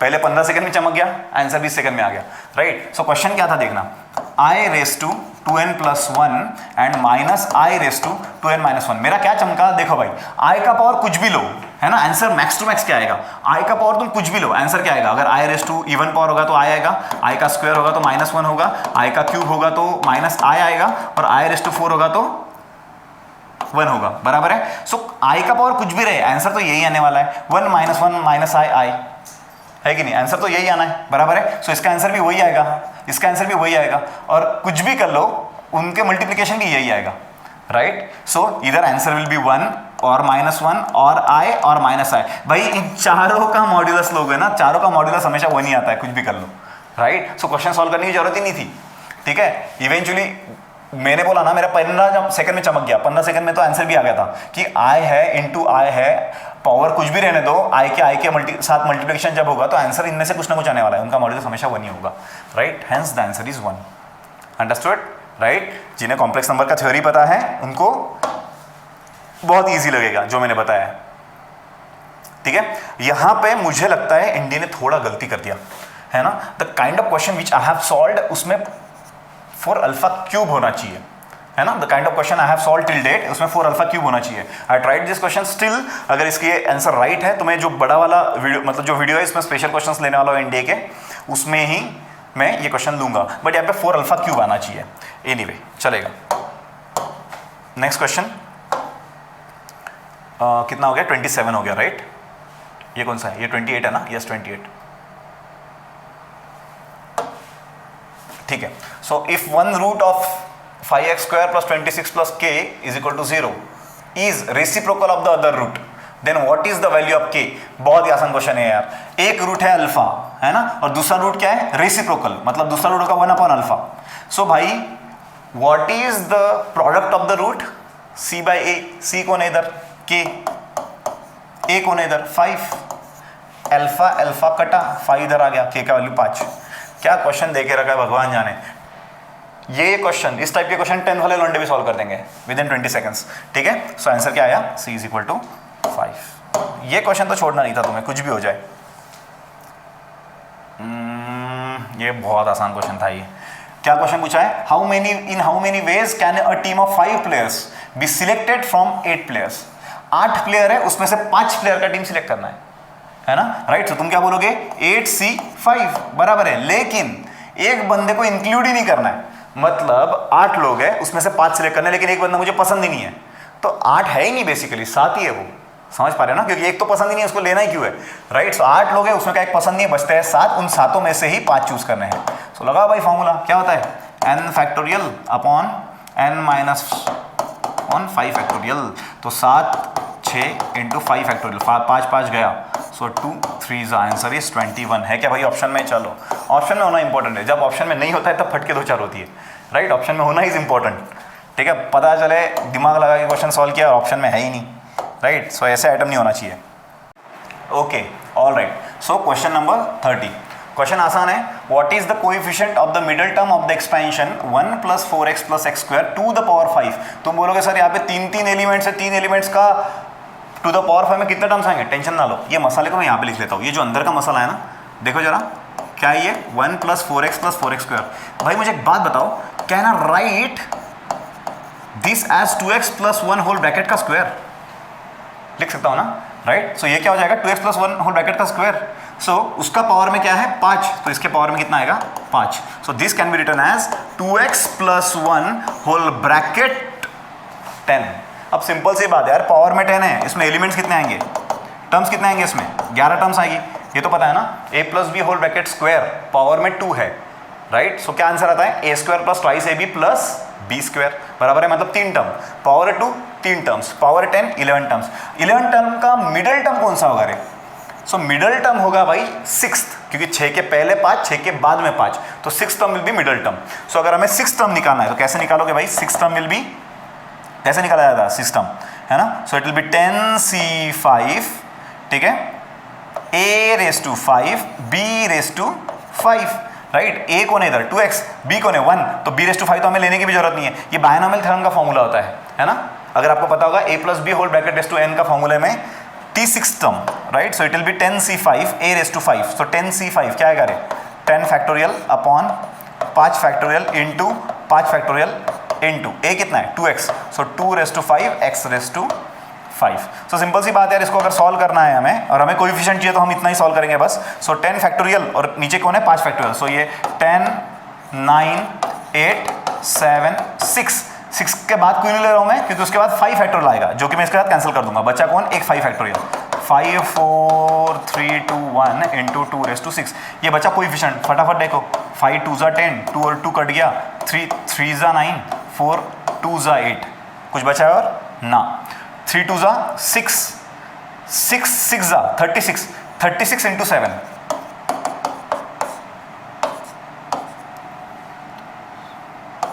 252 इंटू 2 रेस टू 6 नहीं 2 raise to 5, 2 raise to 5, 2 raise to 5 क्या आता है भाई 2, 2 का square 4 8 16 32, so it will be 32.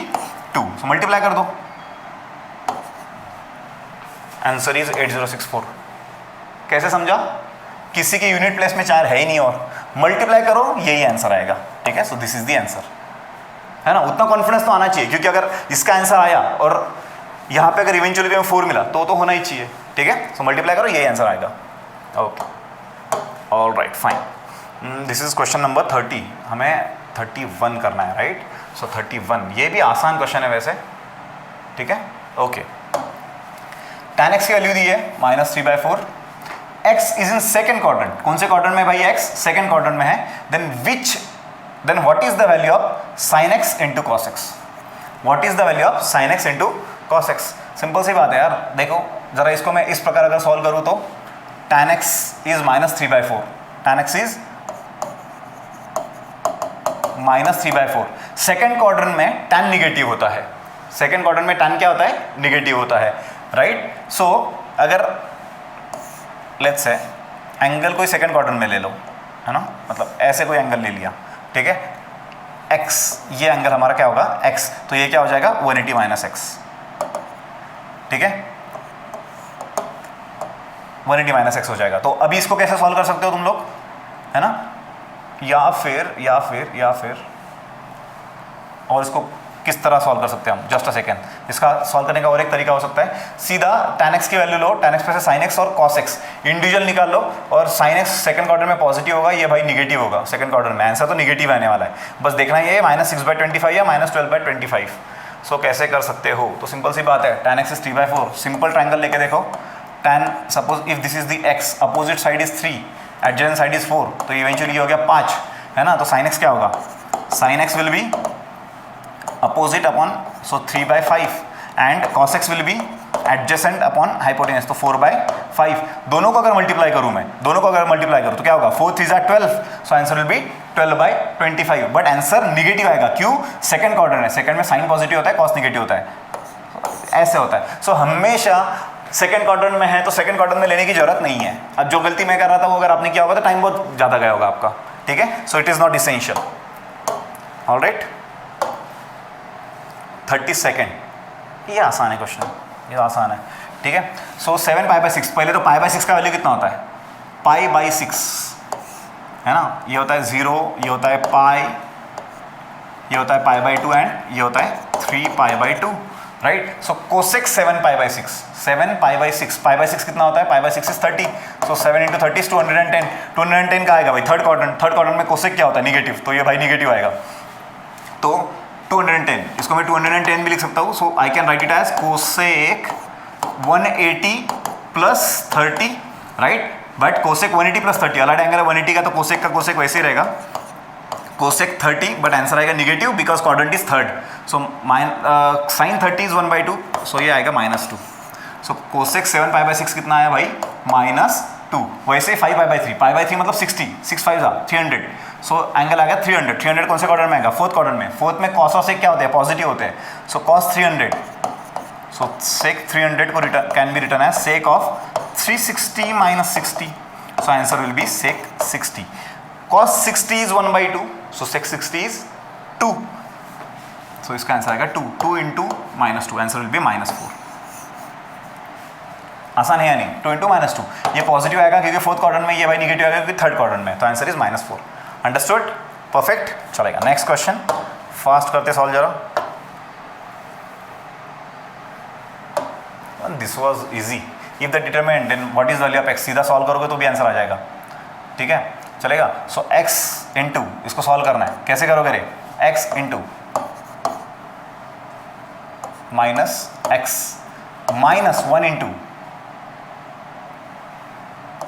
Minus 1 plus 3 into 0 0 तो 0. ठीक है, सो बचा क्या भाई? Minus x square plus 1 is equal to 0. So x square is equal to 1. So x की वैल्यू क्या आएगी?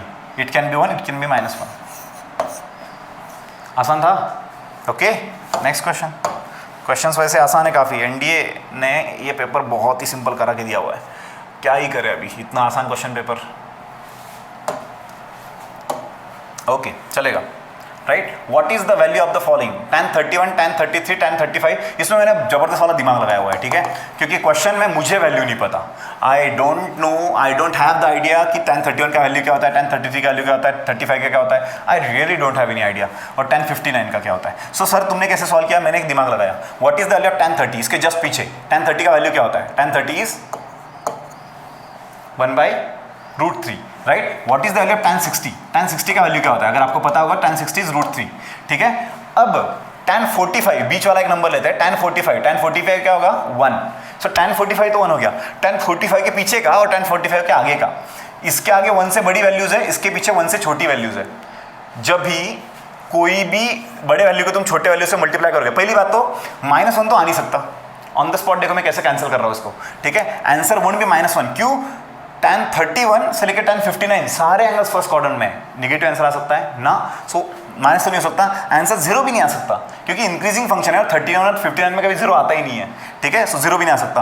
बच गया आंसर 1 और बच गया आंसर 2. तो इसको कैसे समझेगा? तो भाई मुझे नहीं लगता इसका आंसर 2 आएगा. I tell you the reason. tan 60 is √3. tan 60 का वैल्यू √3 है. √3 अगर जाओगे ना 1.7 समथिंग आता है. तो 1.7 को तुम कोई ऐसे नंबर से मल्टीप्लाई कर ही नहीं सकते हो पीछे वाले जिसका आंसर 2 से बड़ा चला जाए या 2 तक चला जाए. Hence the answer is 1. है ना, दिमाग लगाना इज वेरी इंपॉर्टेंट. तुम ट्रिग्नोमेट्री के फॉर्मूले लगा सकते हो, there might be a chance. I am not aware about those formulas. ठीक है, राइट. सो दिमाग से आंसर आ गया 1. ऑल राइट, चलेगा. नेक्स्ट. ओके, आसान है ये क्वेश्चन. थोड़ा लगता है डिफिकल्ट है लेकिन आसान है. इफ एफ ऑफ एक्स दिया डिटर्मिनेंट के फॉर्म में, then what is the value of f of -1? देखो दिमाग लगाओ भाई. F of -1, f of x मतलब फंक्शन ऑफ एक्स, तो एफ ऑफ -1 मतलब फंक्शन ऑफ -1. तो यहाँ पे एक्स की जगह क्या डालना पड़ेगा? -1 डालना पड़ेगा. अगर मैं एक्स की जगह -1 डालूँ, देखो भाई, अगर मैं एक्स की जगह -1 डालूँ तो -1 + 1 0, -1 + 1 0 एंड -1 + 1 0. तो ये तीनों टर्म 0 हो गए. जब पूरा रो का रो ही 0 है भाई, जब कॉलम का कॉलम ही 0 है, तब आंसर क्या आएगा? 0. तो एफ ऑफ -1 का आंसर आता है 0. चलो, अगर मैं एफ ऑफ 0 निकालूँ, मतलब एक्स की जगह 0 डाल दूँ, तो एक्स की जगह 0 डाल दूँ तो ये भी हो गया x है, तो ये भी हो गया 0. इधर भी x है तो ये भी होगा 0, और इधर भी x है तो ये भी हो गया 0. तो पूरा रो ही 0 हो गया. इसका मतलब एफ ऑफ 0 भी क्या होगा भाई? 0. सेम एफ ऑफ 1, अब मैं 1 डाल रहा हूँ. ठीक है, तो मैं क्या करता हूँ, मैं 1 यहाँ पे डालता हूँ. तो 1 - 1 0, 1 - 1 0, 1 - 1 0. क्या बात है, पूरा रो 0 हो गया. मतलब ये भी क्या हुआ? 0. 0 + 0 + 0 इज 0. क्वेश्चन आसान थे, दिखते डेंजर है आसान. अंडरस्टूड? ऑल राइट, चलेगा. सो ये था हमारा 35th question. Let's go for the 36th question. 36 question नीचे होगा. ओके, ये क्वेश्चन थोड़ा सही है. ठीक है, ये क्वेश्चन डायरेक्टली तुम सॉल्व कर सकते हो. The equation of sine inverse of x minus cos inverse of x equal to π/6 has. इसको सॉल्व करने के 2 तरीके हैं भाई. एक तो पूरा प्रॉपरली एक एलिमेंट डालो, दूसरा एलिमेंट डालो, फिर सॉल्व करते जाओ, या फिर दिमाग लगाओ. है ना, sign inverse of x minus cos inverse of x 30 degree आना चाहिए. राइट, सो x की ऐसे कौन सी वैल्यू होंगी जिसके लिए 30 आएगा? Right, so solution, no solution है, इनफाइनाइट नंबर ऑफ सोल्यूशंस है, यूनिक सोल्यूशन है, 2 सोल्यूशंस है. इनफाइनाइट नंबर तो हो नहीं सकता, नो सोल्यूशन तो हो नहीं सकता, क्योंकि दोनों के बीच में का एंगल का डिफरेंस π/6 तो हो ही सकता है. ठीक है, सो अगर वैल्यू निकाल के ला सकते हो तो चलेगा. तो कौन सा कर सकते हो भाई? साइन इनवर्स ऑफ, ये कितना है? 30 आंसर आना चाहिए. राइट, आंसर 30 आना चाहिए. तो साइन इनवर्स ऑफ, अगर मैं x की जगह √3/2 डाल दूँ, x की जगह √3/2 डाल दूँ, so sine inverse of √3/2, sine √3/2 कब आता है 60 डिग्री पे, कॉस √32 कितना में आता है 30 डिग्री पे, दोनों का डिफरेंस कितना हुआ 30 डिग्री, और कोई वैल्यू हो ही नहीं सकती, आंसर इज यूनिक सोल्यूशन, और कोई वैल्यू हो ही नहीं सकती। सर इसको और तरीके से सॉल्व कर सकते हो क्या, yes, sign inverse of x को a डालो, ठीक है, सो x क्या हो जाएगा साइन a, इसको b डालो तो ये क्या हो जाएगा sine b, right, so x sine a हुआ तो तुम यहाँ पे साइन a डाल सकते हो, यहाँ पे भी साइन a डाल सकते हो, फिर cos इनवर्स ऑफ साइन है तो साइन को कैसे लिखना पड़ेगा, साइन ऑफ 90 माइनस थीटा, तो इतना क्यों कर रहे हो भाई, सिंपल सी बात है, the answer is unique solution. I hope you understood. Value डाल के देखो, अदरवाइज होगा ही नहीं यार, √3 से अगर बड़ी वैल्यू डाल दी, क्योंकि अगर तुमने फर्स्ट ऑर्डर ऑब्जर्व किया होगा ये इंक्रीजिंग फंक्शन है डिक्रीजिंग फंक्शन है, बराबर है या नहीं, sine is increasing function, cos is a decreasing function, sine increase हो रहा है कॉस डिक्रीज हो रहा है, समझ पा रहे हो। सो डिफरेंस इसके बाद और भी बढ़ेगा, मतलब अगर मैं वैल्यू थोड़ी भी बढ़ा दूं √3/2 की तो डिफरेंस और ज्यादा बढ़ेगा, वैल्यू कम कर दो डिफरेंस और कम होगा, तो π/6 के लिए it's a unique solution. Okay चलेगा, okay right. So question number 37, so 37 कैसे सॉल्व करेंगे भाई, sine 24 cos 66, sine 24 cos 66 multiply कर दो, a plus B, a minus B का फॉर्मूला लगाओ, a square minus B square, तो sine square 24 degree minus cos square 66 degree, है ना। अब cos 66 को मैं can I write cos 66 as sign of 90 minus 66, है ना, सिंपल सी बात है, 10th क्लास में पढ़ा होगा हमने। सो 90 माइनस 66 कितना होता है, 90 माइनस 66 इज 24, तो भाई cos 66 का एक्चुअल वैल्यू ही साइन 24 है, समझ पा रहे हो, cos 66 का एक्चुअल वैल्यू ही साइन 24 है। Okay, so cos 66 can be written है sine square 24, sine square 24 minus sine square 24 कितना हुआ रे, 0, आंसर इज 0।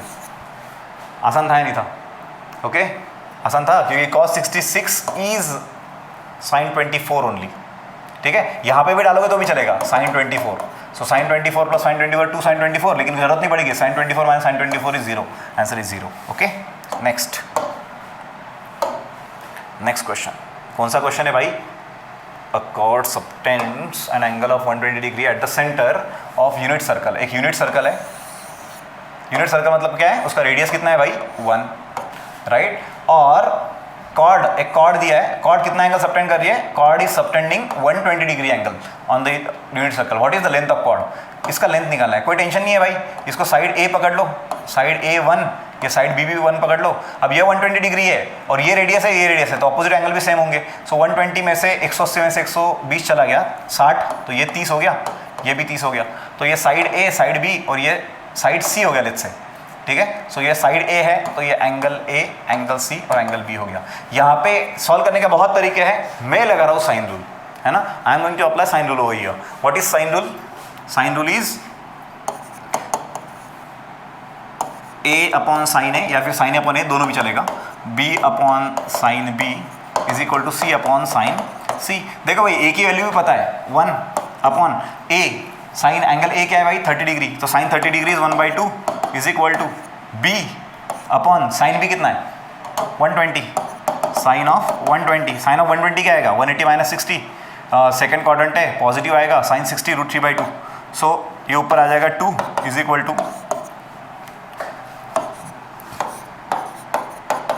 √3/2, अगर इधर गया तो √3/2 into 2 is equal to b, so value of b is √3, है क्या भाई option,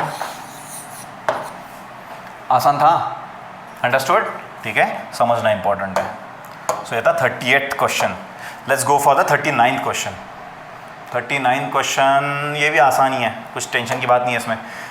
1 plus cot theta minus cosec theta, 1 plus tan theta plus sec theta, एक तो भाई इसको कॉस अपॉन साइन करो, 1 अपॉन साइन करो, साइन अपॉन कॉस करो, 1 अपॉन कॉस करो, तो भी आंसर आएगा, या फिर सीधा थीटा की वैल्यू उठा के डाल दो उसके अंदर, कुछ भी डालो जो तुम्हें चाहिए वो, 30 डिग्री डाल सकते हो, 60 डिग्री डाल सकते हो, जो चाहिए वो डाल दो, ठीक है, या फिर 1 भी डाल सकते हो, कुछ प्रॉब्लम नहीं है, 45 डाल सकते हो आई मीन। सो 1 प्लस, अगर मैं थीटा की वैल्यू 45 डाल रहा हूँ, cot 45 is 1 minus cosec 45 is √2, बराबर है ना, sine 45 is 1/√2, cosec 45 is √2, same यहाँ पे भी क्या होगा 1 tan 45 इज 1 प्लस √2, सो ये क्या हो जाएगा 2 minus √2 into 2 plus √2, so a minus b a plus b, so 2 square minus √2 का स्क्वायर 4 माइनस 2, आंसर इज 2, है क्या भाई ऑप्शन है। इतने आसान क्वेश्चन दिया एनडीए ने, है ना, भगवान जाने अभी डिफ़िकल्टी लेवल तो उन्होंने बहुत आसान कर दिया, कट ऑफ कितना लेके जाएगा वो चलेगा, राइट। सो 39th हो गए, now will go for the 40th question. 40th question ये भी आसान है, चलेगा। 1 + tan square theta 1 + cot square theta -1 - tan theta upon 1 - cot theta का स्क्वायर। वैल्यू डाल के देखो, 1 + 1 1 + 1 2/2 माइनस 1 - 1 अपॉन 1 - 1। अब यहाँ पे प्रॉब्लम हो सकता है, I tell you what is the problem. यहाँ पे 0/0 फॉर्म आया विच इज अनडिटरमाइंड। अब उससे तुम बोलोगे सर आंसर 1 आता है क्या, तो क्रॉस चेक करना पड़ेगा, है ना। अब एनडीए का पेपर सिंपल है तो मुझे लगता है 1 हो सकता है, लेकिन नहीं, ऐसे नहीं, तुम्हें क्रॉस चेक करना पड़ेगा। अगर क्वालिटी क्वेश्चन हो गए, अगर जेडब्ल्यू के क्वेश्चन होते ये तो इतना आसान नहीं रहता, तुम्हें सारे ऑप्शन चेक करने पड़ते हैं। जब भी वैल्यूज डालोगे you are suppose to check all the options, ठीक है। सो थीटा की वैल्यू तुम्हें 45 जोड़ के कुछ भी डाल दो, क्योंकि यहाँ पे 0/0 हो रहा है। सो आई वुड रिकमेंड कि लेट्स से 30 डालो, राइट। सो 1 + 1/√3 का स्क्वायर 1 + √3 का स्क्वायर, क्या किया, थीटा की जगह 30 डाल दिया। tan 30 is 1/√3, cot 30 is √3 minus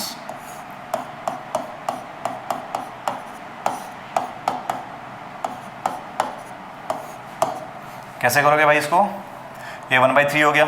so 3 + 1 4/3 upon √3 का स्क्वायर 3 + 1 4, ठीक है। सो आंसर क्या आया, 1/3 माइनस, इसको कैसे करोगे भाई, √3 - 1 अपॉन √3 अगर मल्टीप्लाई कर दोगे तो क्या हो जाएगा, √3 इन ब्रैकेट 1 - √3। देखो भाई, अगर मैं इसको ऊपर और नीचे माइनस से मल्टीप्लाई कर दूं तो ये 1 - √3 क्या हो जाएगा, √3 - 1 हो जाएगा। सो ये और ये कटा और -1 बचा, सो -1/√3 का स्क्वायर। सो ये हो गया 1/3 माइनस -1/√3 का स्क्वायर इज 1/3।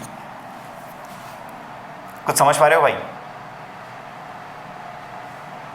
है ना, क्योंकि ये सब कुछ जो खेल रहे थे हम ब्रैकेट के अंदर खेल रहे थे। आंसर इज 0 है क्या, ऑप्शन 0। देखो ये गलत हो जाता, अगर 45 डाल दे तो ये आंसर गलत हो जाता स्ट्रेट अवे, ठीक है। सो 30 डाल के देखना है हमें, अंडरस्टूड, चलेगा।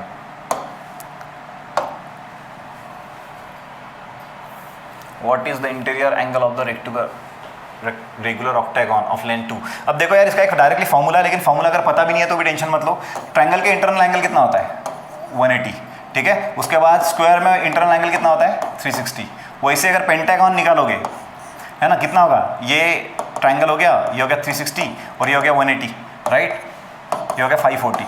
तो जैसे जैसे साइड बढ़ेगा ना भाई, वैसे वैसे बढ़ेगा। तो 6 साइड वाले में कितना होगा भाई, 180 ऐड कर दो, 720। तो 7 साइड वाले में कितना होगा, 180 ऐड कर दो,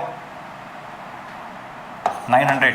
और 8 वाले में कितना होगा, 180 ऐड कर दो, 1080। सिंपल सी बात है भाई, 1080 है, ठीक है। और रेगुलर बोला है, रेगुलर मतलब सारे साइड से, रेगुलर मतलब सारे साइड से। तो टोटल एंगल है 8, तो एक एंगल कितना होगा भाई, डिवाइडेड बाय 8। सो करो इसको, 8 × 1 = 8, 24 135 डिग्री। 135 मतलब 45 × 3, π/4 × 3। समझ पा रहे हो ना, नहीं समझ पा रहे हो, निकाल लो, ऐसे निकाल सकते हो तुम सारी चीज़ें। इसके फॉर्मूलाज भी है, ठीक है। I am not going to utilise it, इतना दिमाग में रखो, सो दैट जिनको फॉर्मूला पता नहीं उनको भी क्वेश्चन समझना चाहिए, इसलिए मैं सारे फॉर्मूले यूज़ नहीं कर रहा हूँ यहाँ पे, ओके, चलेगा। नेक्स्ट, ये क्वेश्चन अच्छा था, है ना। ये क्वेश्चन मैंने कैसे किया, 7 sin θ + 24 cos θ is 25, then what is the value of sin θ + cos θ। मैंने यहाँ पे लिखा, यूज किया है एप्लीकेशन ऑफ डेरिवेटिव, है ना। मुझे क्या रियलाइज हुआ कि 7 sin θ + 24 cos θ का मैक्सिमम वैल्यू 25 होता है। 7 sin θ + 24 cos θ का मैक्सिमम वैल्यू क्या होता है, 25 होता है, राइट। सो इस फंक्शन का मैक्सिमा जो है ना भाई, वो 25 है, राइट। सो sin θ और cos θ निकालना है। सो हमें ऐसी थीटा की वैल्यू निकालनी पड़ेगी जहां पे ये मैक्सिमम था, और वो वैल्यू निकालने के बाद तुम थीटा पे डाल सकते हो। तो कैसे करोगे भाई, लेट्स से 7 sin θ + 24 cos θ ये इज इक्वल टू 25, ये मेरा फंक्शन है। इसको अगर डेरिवेट करूंगा तो 7 विथ रिस्पेक्ट टू थीटा, तो 7 cos θ, cos का निगेटिव आता है तो -24 sin θ, ये आ गया फर्स्ट डेरिवेटिव f'(θ), ठीक है। इसको इक्वेट करूंगा मैं 0 से इक्वेट क्यों करना है भाई, मेरे 0 से इक्वेट इसलिए करना है कि उसके रूट्स मिले, -24 उधर चला जाएगा। So 7 cos θ is equal to 24 sin θ। So cos θ नीचे भेज दो, 7 24 नीचे भेज दो। So sin θ + cos θ is tan θ, is equal to 7/24। Simple सी बात है यार, एक ही रूट है मतलब मैक्सिमा ही रहेगा क्योंकि मैक्सिमम वैल्यू ही दे के रखा हुआ है। फिर भी नहीं तो डबल डेरिवेटिव लगाओ, लेकिन 7/24 tan थीटा इज 7/24 मतलब ये मैक्सिमा हो गया, tan थीटा 7/24 मैक्सिमा हो गया। तो इसमें से वैल्यू निकाल लो यार फटाफट, 7/24 तो ये क्या हो जाएगा अपना 25। तुम्हें क्या निकालना है, sine theta plus cos theta. Sine theta क्या होगा भाई 7/25, कॉस थीटा क्या होगा 24/25। आंसर क्या आएगा भाई 24 + 7 31/25 है क्या ऑप्शन में? क्या बात है, समझ पा रहे हो? सो दिमाग लगाओ, अपने आप आंसर आ जाएगा। Okay right. सो मैंने तो यहाँ पे एप्लीकेशन ऑफ डेरिवेटिव का कंसेप्ट यूज किया स्ट्रेट अवे, चलेगा परफेक्ट। ये हो गया 42nd, फिर हो गया 43rd।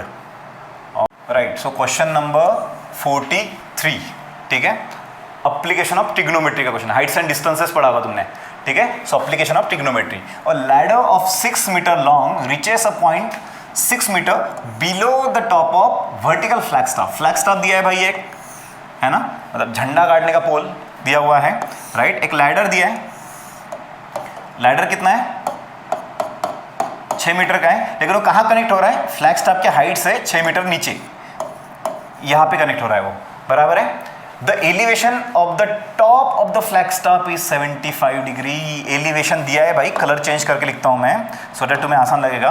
देखो एलिवेशन दिया है, एंगल ऑफ एलिवेशन, लेकिन किसके साथ दिया है, टॉप के साथ दिया हुआ है। एंगल ऑफ एलिवेशन जो दिया है वो टॉप के साथ दिया है, और वो कितना दिया है 75 degree.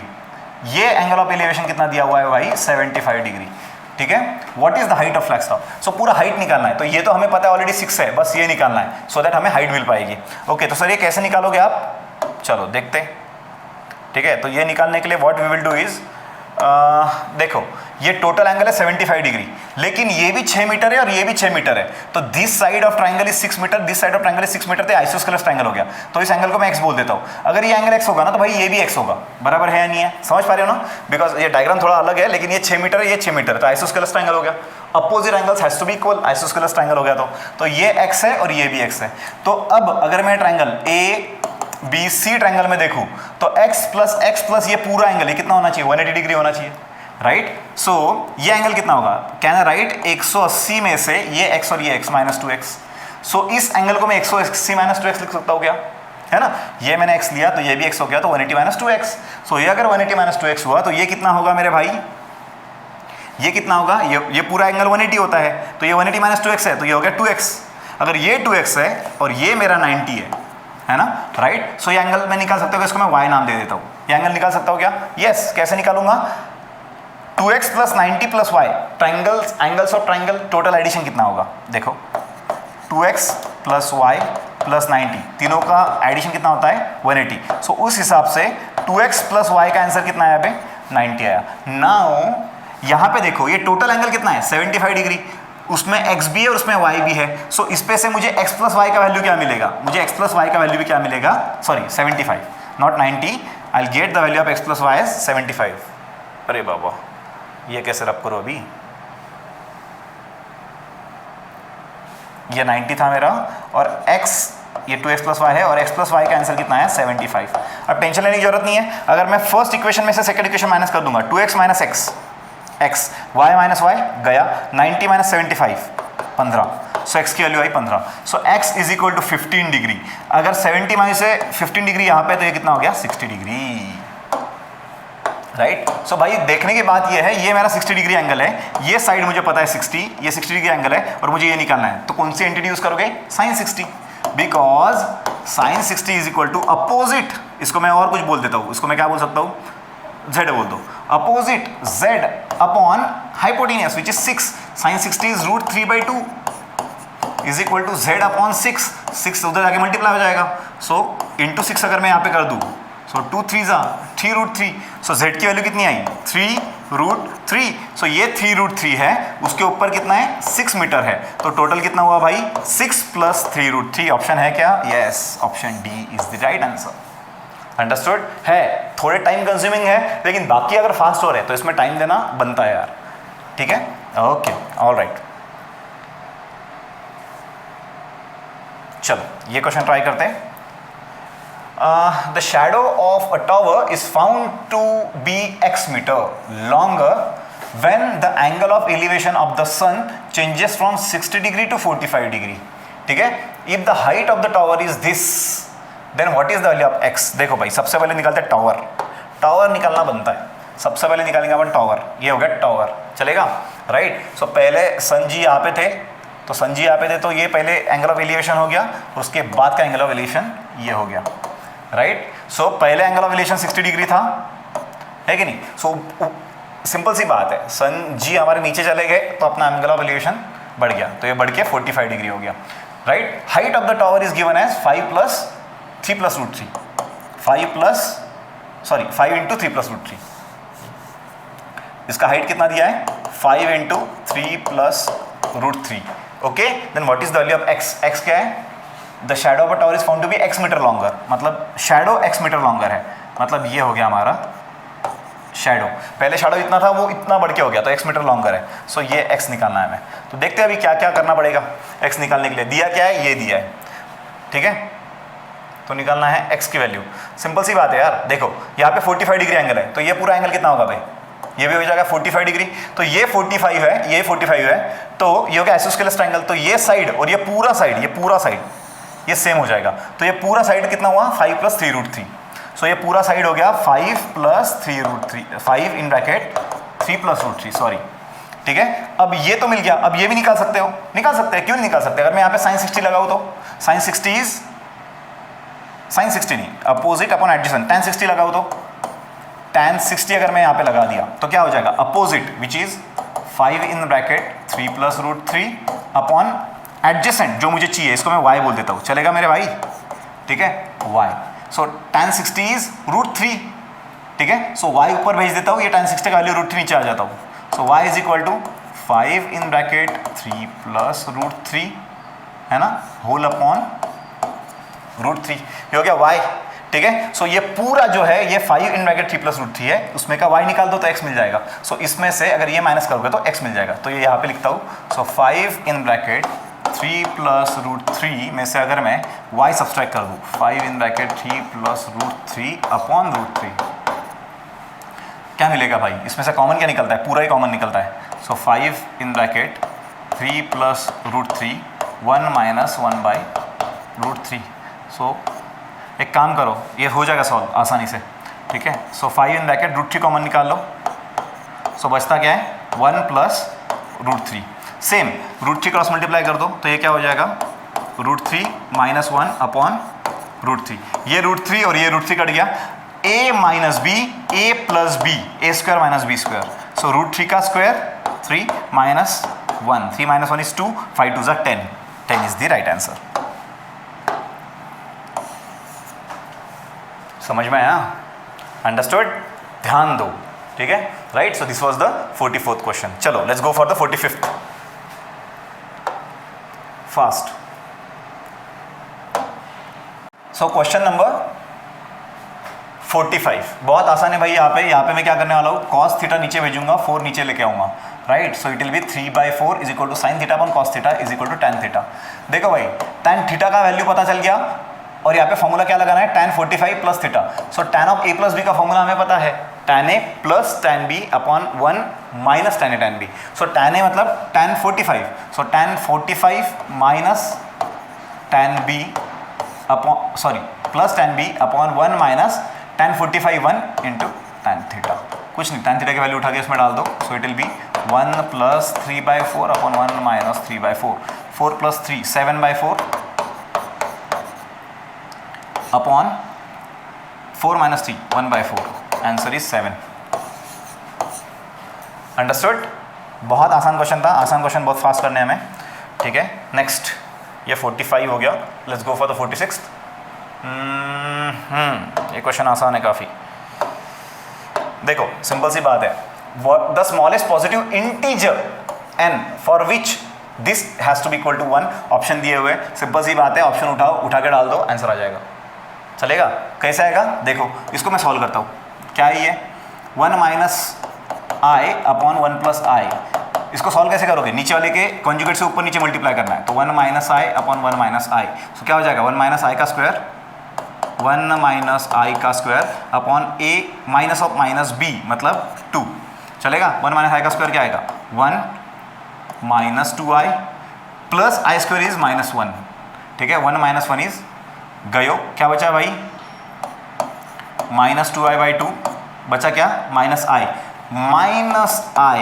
To the power n square -i to the power n square. कुछ भी नहीं करो भाई 2 वैल्यू उठा के डाल दो तो 2 का स्क्वायर क्या आएगा 4 और वी नो दैट i⁴ क्या आता है 1। सो सिंपल, मैंने क्या किया कुछ नहीं किया, सबसे छोटा जो नंबर है वही उठा के n स्क्वायर की जगह डाल दिया, आई गॉट आंसर 1। सो वही मेरा आंसर है। अंडरस्टूड। सो दिमाग जिंदा रखना ठीक है, क्योंकि स्मॉलेस्ट इंटीजर पूछा है तो इसमें से कोई ना कोई होगा तो 2 ही ले लिया मैंने, क्योंकि नन ऑफ दिस तो ऑप्शन है नहीं। तो स्मॉलेस्ट 2 उठा के देखा, अगर 2 सेटिस्फाई नहीं करता, सपोज यहाँ पे 2 अगर 3 होता या फिर 1 होता स्मॉलेस्ट इंटीजर, तो 1 यहाँ पे सेटिस्फाई नहीं करता भाई, क्योंकि 1 का स्क्वायर 1 होता है, -i⁻1 इज -i, तो निगेटिव आंसर आ रहा है, हमें 1 चाहिए, तो मैंने इसलिए पहले 2 लेके देखा ठीक है। ओके चलेगा। 47 the value of x satisfying the equation log of sin x to the base cos x 1 है ना। वेयर आसान क्वेश्चन है। देखो भाई लॉगरिथम के प्रॉपर्टीज आपको पता होंगे, जब भी बेस पार्टी चेंज करता है तो उधर जाता है और उधर जो भी होगा उसको सर पे उठा लेता है राइट। सो उस हिसाब से क्या हो जाएगा sin x क्या हो जाएगा भाई cos x का पावर 1, मतलब sin x equal to cos x। sin x equal to cos x कब होता है और 45 degrees right. So answer is π/4। इतना सिंपल सा क्वेश्चन था ये ठीक है राइट। सो क्वेश्चन आसान है, दिमाग जिंदा रखो और कुछ नहीं। उसके बाद 48 बहुत आसान है यार, ये सीधा प्रॉपर्टी ऑफ डिटर्मिनेंट लगती है यहाँ पे। What is property of determinant से कि देखो यार डेल्टा ये दिया हुआ है और उन्होंने क्या बोला कि अब उसने P से मल्टीप्लाई किया पूरे फर्स्ट कॉलम को और Q से मल्टीप्लाई किया सेकंड कॉलम को है ना। So then what is the value of the following determinant, इस डिटर्मिनेंट का वैल्यू क्या आएगा। सिंपल सी बात है यार, कोई भी रो और कॉलम को तुम मल्टीप्लाई करते हो कोई भी नंबर से तो नंबर सीधा बाहर आ सकता है राइट। सो आई कैन ये इसमें से क्या कॉमन निकालूंगा मैं P, इसमें से क्या कॉमन निकालूंगा मैं Q, और अंदर क्या बचेगा A1 A2 A3 B1 B2 B3 C1 C2 C3 मतलब मेरा डेल्टा। सो P1 PQ डेल्टा है क्या ऑप्शन, P1 नहीं PQ delta, answer is D। समझा आंसर क्या आया, the answer is D। Okay alright next.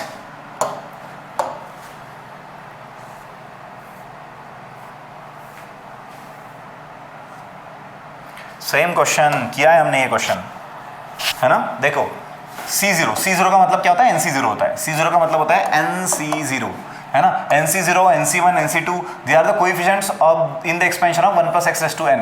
Then what is the value of NC1 plus, अरे ये क्वेश्चन हमने किया है ना। The very first question of this paper, यहाँ पे क्या है सिर्फ NC1 है प्लस NC2 है प्लस NC3 है प्लस ... NCn है, यहाँ पे NC0 नहीं है, there is no NC0 for it ठीक है। तो NC0 की वैल्यू क्या होती है 1। सो इस पूरे एंटिटी का आंसर कितना आता है 2n, लेकिन यहाँ पे 1 नहीं है तो 2n - 1। अब उन्होंने डायरेक्टली ऑप्शन दिया है, पहले इसके हिसाब से ऑप्शन क्या था इसका 1 + 2 का स्क्वायर है ना प्लस ... 2n - 1 ये ऑप्शन था राइट। लेकिन अभी क्या है स्ट्रेट अवे 2n - 1। कुछ समझा ठीक है all right. Next question. Okay ये क्वेश्चन थोड़ा टाइम कंज्यूमिंग है, this will do it later. Then 51। So basically 3 question हमने अभी पीछे रखे हैं, वो हम अलग वीडियो लेक्चर लेके करेंगे। So number of integer of value k for which the equation 2 sin x = 2k + n has a solution is, है कि नहीं। तो देखो भाई 2 sin x = 2k + 1 है ना। सो 2 इधर भेज दो तो sin x = ये 2 इधर चला जाएगा तो ये 2 हो जाएगा, 2 कैंसिल, सो k + 1/2। तो सिंपल सी बात है यार, sin x = k + 1/2 है ना। The number of integer values of k for which the equation given as. अब देखो sin x की वैल्यू क्या दी उन्होंने k + 1/2। अब sin x का मैक्सिमम वैल्यू होता है भाई 1, sin x का मिनिमम वैल्यू होता है -1 ठीक है राइट। सो अगर k की वैल्यू 0 डालोगे तो भी चलेगा, sin x = 1/2 का आंसर हमारे पास है। k की वैल्यू -1/2 अगर डालोगे तो -1/2 1/2 0 हो जाएगा, उसका भी आंसर हमारे पास है। k का वैल्यू अगर तुम -1 डालोगे तो भी चलेगा, क्योंकि -1 + 1/2 इज -1/2, वो भी हमारे पास है। बस 1 डालोगे तो नहीं चलेगा ठीक है। और उन्होंने क्या पूछा है इंटीजर वैल्यूज, क्या पूछा है भाई इंटीजर वैल्यूज मतलब क्वेश्चन उधर ही खत्म हो जाता है। इंटीजर वैल्यूज मतलब देखो साइन एक्स की मैक्सिमम वैल्यू होती है 1, मिनिमम वैल्यू होती है -1, +1 -1, राइट। सो अगर मैं -1 यहाँ पे डालूँ चलेगा क्या? -1 + 1/2 चलेगा? यस, -1 + 1/2 इज -1/2, जो कि साइन एक्स का आंसर होता है। अगर मैं के लिए अगर 0 डाल दूं तो 0 + 1/2 चलेगा क्या? चलेगा। तो -1 भी चल रहा है, 0 भी चल रहा है, लेकिन 1 चलेगा क्या? ना। 1 + 1/2 इज 3/2, जो कि साइन एक्स के रेंज के बाहर है। सो सिर्फ 2 वैल्यू ऐसी होगी। So answer is C. ठीक है। अब यहाँ पे स्टार्टिंग में मेरी गलती होने वाली थी, मैंने इंटीजर नाम का वर्ड देखा ही नहीं। जब मैंने ऑप्शन देखे तब मुझे रियलाइज हुआ 0 1 2 4 है ना, जो मैं सॉल्व कर रहा था उसके हिसाब से तो इनफाइनाइट सॉल्यूशन होने चाहिए थे, तो मैंने इंटीजर छोड़ दिया। So there might be a possibility, थोड़े ह्यूमन एरर हो सकते हैं। कमेंट में बताना अगर एरर्स है कोई तो चलेगा। ऑल राइट, सो ये क्या है भाई? 51। So let's talk about 52, right. If A1 A2 A3 up to A9 are in GP, मतलब ये टर्म्स है भाई, नो टर्म्स है GP के, then what is the value of the following determinant, है ना? log of A1, log of A2, log of A3, log of A4। Simple सी बात है यार। पहला टर्म है A, दूसरा टर्म है AR, तीसरा टर्म है AR², चौथा टर्म है AR³, पांचवा टर्म है AR4। सो सिंपल सी बात है, अगर मैं इसको log लगा लूँ तो पहला आएगा log A, दूसरा आएगा log ऑफ AR, उसका बाद क्या आएगा? 2 log of AR, 3 log of AR, 4 log of AR। बराबर है या नहीं है? राइट। सो बेसिकली ऐसे आने वाला है, तो इसको मैं क्या बोल सकता हूँ? यहाँ पे AR है, यहाँ पे 2 log ऑफ AR है, 3 log ऑफ AR है, इसको मैं बोल सकता हूँ 0 log ऑफ AR, है ना, या फिर 0 ही रखो, कुछ प्रॉब्लम नहीं है उसको। और इसका आंसर क्या आएगा? या फिर उसका पहला टर्म ये कर लो, A1 है ना, इधर A0 नहीं दिया है, तो मैं AR लेता हूँ, पहला ही टर्म AR लेता हूँ, क्या प्रॉब्लम है? कुछ प्रॉब्लम नहीं है। पहला टर्म AR, तो log ऑफ AR, फिर 2 log ऑफ AR, फिर 3 log of AR, so AR। सो 1 2 3 4 5 6 7 8 9, इन सब में से log ऑफ AR बाहर निकल जाएगा, ये लिखने की जरूरत नहीं है। उसको अगर सॉल्व करोगे ना भाई, तुम्हें समझ जाएगा आंसर क्या आता है। देखो 45 -3 -2 -6 +3 × -3, सो -3 3 3 -9 +12, आंसर इज 0। इसीलिए मैंने ज़्यादा इंपॉर्टेंस नहीं दिया इन टर्म्स को, इवेंचुअली आंसर 0 ही होने वाला है। ठीक है। सो पहला टर्म लो भाई AR, दूसरा लो AR², तीसरा लो AR³, और जब log लगाओगे तो पावर आगे आ जाती है, पावर आगे आ जाती है, पावर आगे आ जाती है, तो बचता क्या है? सिर्फ log ऑफ AR, जो मैंने ब्रैकेट में निकाल लिया, तो बचा क्या? 1 2 3 4 5 6 7 8 9, स्ट्रेट अवे आंसर इज 0।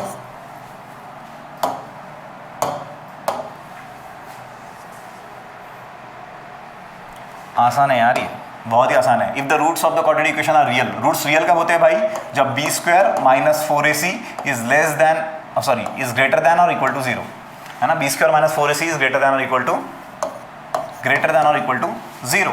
तो b कौन है? इधर 2 है, सो 2 का स्क्वायर इज 4 -4 × a कौन है? 1, c कौन है? k, ग्रेटर देन और equal to 0, so 4 is greater than और इक्वल टू 4k, 1 बचता है, so k is less than और equal to 1, so k is less than और equal to 1, the answer D। समझ में आ रहा है? ऐसे ही फास्ट आपने करना चाहिए था। चलेगा। मुझे तो एक्सप्लेन करना पड़ रहा है, इसलिए बहुत ज़्यादा टाइम लग रहा है। काफ़ी इसमें ऐसे क्वेश्चन है जो विदाउट पेन भी सॉल्व हो सकते हैं, मतलब विदाउट पेन मतलब बिना पेन उठाए। ये क्वेश्चन भी काफ़ी अच्छा है, और ये क्वेश्चन NDA ने इस टाइप का क्वेश्चन इसके पहले भी पूछा हुआ है, और बहुत कॉमन क्वेश्चन है ये। ओके, सो क्वेश्चन नंबर 54। क्वेश्चन नंबर 54 क्या है भाई? n के लिए 100 फैक्टोरियल दिया है और ये मसाला देके रखा है। ठीक है, तो इसके लिए बेसिकली 2 फॉर्मूले यूज करने में, बहुत आसान से फॉर्मूले है। पहला तो log of a to the base b, it can be written as log a upon log b। सही है, log a upon log b। Second, जो सेकेंड फॉर्मूला है that is log of m plus log of n। तो इसका answer क्या आएगा भाई? log of m into n। समझ पा रहे हो भाई? log of m plus log of n, जब 2 लॉगरिथम का एडिशन होता है आंसर आता है log ऑफ mn। सही है, राइट। सो यहाँ पे लगाओ फॉर्मूला, तो log of n to the base 2 को मैं कैसे लिख सकता हूँ? First formula log n by log 2, log n by log 3, log n by log 4 plus dot dot dot dot log n by log 100, ठीक है। अब 1 upon log n by log 2 कहाँ जाएगा ऊपर, तो फॉर्मूला क्या बनेगा भाई, log 2 plus log 3 plus log 4 plus dot dot dot dot log 100 whole upon, नीचे क्या कॉमन है, नीचे क्या कॉमन आएगा, log n। अब सिंपल सी बात है, log m plus log n मतलब जब एडिशन होता है तब मल्टीप्लाई हो जाता है, तो यहाँ पे log 2 log 3 log 4 log 5 क्या हो जाएगा, log of 2 3 4 5 dot dot dot up to 100 whole upon log n। So basically n की वैल्यू क्या है, 100 फैक्टोरियल लिख देता हूँ यहाँ पे, अपॉन 2 3 4 100 तक सारे नंबर का मल्टीप्लिकेशन का मतलब क्या होता है, 100 factorial. So log of 100 factorial upon log of 100 factorial, answer is 1। इतना आसान आंसर था, अंडरस्टूड, आंसर इज 1। समझे, ठीक है। ऐसे छोटे छोटे क्वेश्चन बड़े दिखते हैं लेकिन उनके आंसर बहुत छोटे होते हैं। सो ये हो गया 54th question, then will go for the 55। Okay perfect, आसान नहीं है। एक कॉम्प्लेक्स नंबर दिया है z is equal to 1 plus i, है ना। Find the modulus of z upon 1 plus 2 i, sorry z plus 2 upon z का आंसर निकालना है। तो उसका मैंने डायरेक्ट आंसर बोला था, so it is 1 plus i plus 2 upon 1 plus i, ठीक है। अब इसको सॉल्व कैसे करोगे, 1 minus i upon 1 minus i से मल्टीप्लाई कर दो, so it will be 1 plus i plus 2 into 1 2 minus 2i upon 1 plus i into 1 minus i, a plus b into minus b, so answer is 2। Multiply करके देखो, simple you will get the answer, ठीक है। So answer is 2। सो अगर 2 से मैं यहाँ पे divide कर दूँ, सो ये 2 चला गया, 2 चला गया, 1 माइनस आई आ गया, सो माइनस आई प्लस आई गयो, क्या बचा 1 plus 1 2, this is the right answer, ठीक है। तो क्वेश्चन की लेवल बहुत ही आसान थी इस वक्त, late it B complex number, late it be anything else, बस मैट्रिसेस और डिटरमिनेंट के थोड़े ऊपर नीचे क्वेश्चंस थे, ठीक है। बाकी तो मुझे बहुत ही ठीक लगे, ओके राइट। सो यहाँ पे question number 56, if A and B are the two matrices such that AB is of order n cross n, then which one of the following is correct, है ना। n क्रॉस n, A एक matrices है और B एक matrices है, दोनों का multiplication करना है। A and B should be square matrices of same order, है ना। इधर A और B should be square matrix, both A and B should be of same order and order of A and B need not to be the same। Simple सी बात है भाई, देखो एक मैट्रिक्स था A, दूसरा मैट्रिक्स था B, इसका जो आंसर आया ना AB, उसकी ऑर्डर देखी रखिए n क्रॉस n। एक बात हमेशा याद रखना, एनडीए हमेशा इस टाइप के क्वेश्चन पूछता है ना। इन दोनों का प्रोडक्ट है ये, तो प्रोडक्ट का जो ऑर्डर होता है ना वो इस प्रकार होता है। देखो सपोज ए का ऑर्डर अगर n क्रॉस 77 होता एंड अगर बी का 77 क्रॉस अगर n होता ना, सो अगर अंदर वाले लोग सेम होंगे तो बाहर वालों का जो ऑर्डर होता है वही आंसर में आता है, ठीक है। अगर आपको ये पता नहीं होगा तो फॉर एग्जांपल अगर एक मैट्रिक्स है जिसका ऑर्डर है 2 क्रॉस 3 और एक मैट्रिक्स है जिसका ऑर्डर है 3 क्रॉस 2, तो अगर अंदर वाले 3 होंगे ना, तो इसका ए बी जो मल्टीप्लिकेशन होगा उसका ऑर्डर होगा 2 क्रॉस 2। तो नेसेसरी नहीं है कि दोनों के दोनों स्क्वायर होने चाहिए, नेसेसरी नहीं है कि एक उसमें का स्क्वायर होना चाहिए, दोनों का ऑर्डर सेम हो ये भी नेसेसरी नहीं है। So answer is D, order of A and B need not to be the same, need not to be the same, okay alright. चलो next question fast. How many matrices of different order, ठीक है। So answer is how many matrices of different order are possible with elements comprising of all prime numbers less than 30। How many matrices of different orders are possible with elements comprising of all prime numbers less than 30। सो 30 से छोटे सारे prime number निकालने हैं, okay बहुत आसान है। 30 से छोटे प्राइम नंबर लिखो फटाफट, मुझे एक्चुअली पता है 10 आता है लेकिन फिर भी देखो आंसर क्या आएगा, 2 3 उसके बाद 5 7 उसके बाद 11 उसके बाद 13 17 19 उसके बाद 23 उसके बाद 29, बराबर है 1 2 3 4 5 6 7 8 9 10। सो बेसिकली 10 प्राइम नंबर्स है ना। अब उनसे कितने मैट्रिक्स बनेंगे, सिंपल सी बात है यार। देखो अगर 10 एलिमेंट्स है कोई भी मैट्रिक्स में, अगर 10 एलिमेंट्स है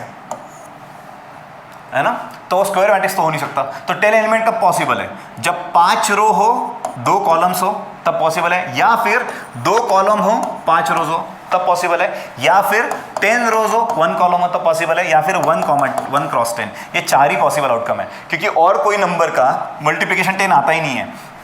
क्योंकि आपको पता होगा मैट्रिसेस का जो ऑर्डर होता है ना वही नंबर ऑफ एलिमेंट्स दर्शाता है अंदर का.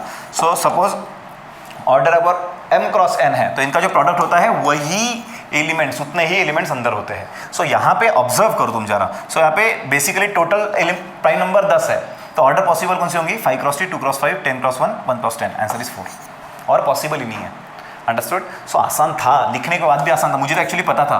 We have the formula to find numbers less than some specific number, prime numbers less than some specific number.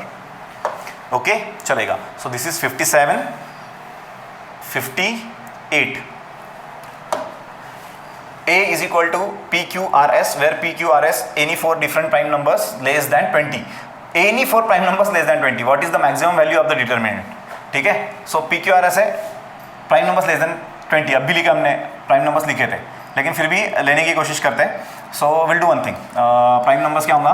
2, 3, 5, 7, 11, 13, 17, 19. सही है. और तो कुछ होगा नहीं. तो वी नो दैट भाई डिटरमिनेंट कैसे होता है? इन दोनों नंबर का एडिशन, मल्टीप्लिकेशन माइनस इन दोनों नंबर का मल्टीप्लिकेशन. सो अगर ये नंबर बहुत बड़ा नंबर दे रहे, उनका मल्टीप्लिकेशन बहुत बड़ा है और इनका मल्टीप्लिकेशन बहुत छोटा है, ठीक है, इनका मल्टीप्लिकेशन बहुत बड़ा है और इनका मल्टीप्लिकेशन बहुत छोटा है, तभी हमारा डिटरमिनेंट का वैल्यू मैक्सिमम आएगा. तो यहाँ पे बड़े नंबर डाल दो. तो कौन सा डाल सकता हूँ मैं? 19 एंड 17. और यहाँ पे 2 छोटे से नंबर डाल दो, 2 और 3. ठीक है. PQRS are any 4 different prime numbers less than 20. मतलब ये चारों को अलग अलग होना पड़ेगा. What is the maximum value? तो सिंपल सी बात है यार, 17 इंटू 19 करो.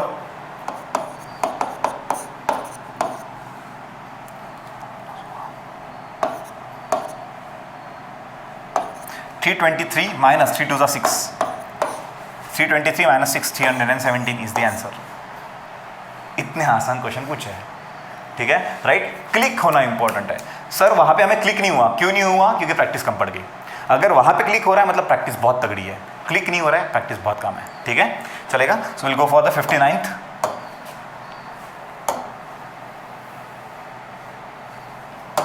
Okay, if A and B are the square matrices of order 2, if A and B are the square matrices of order 2, determinant of AB equal to determinant of BA, then which one of the following is correct? A must be a unit matrix, B must be a unit matrix, both of A and B must be a unit matrix, A and B need not to be the unit matrix. So simple सी बात है यार. देखो,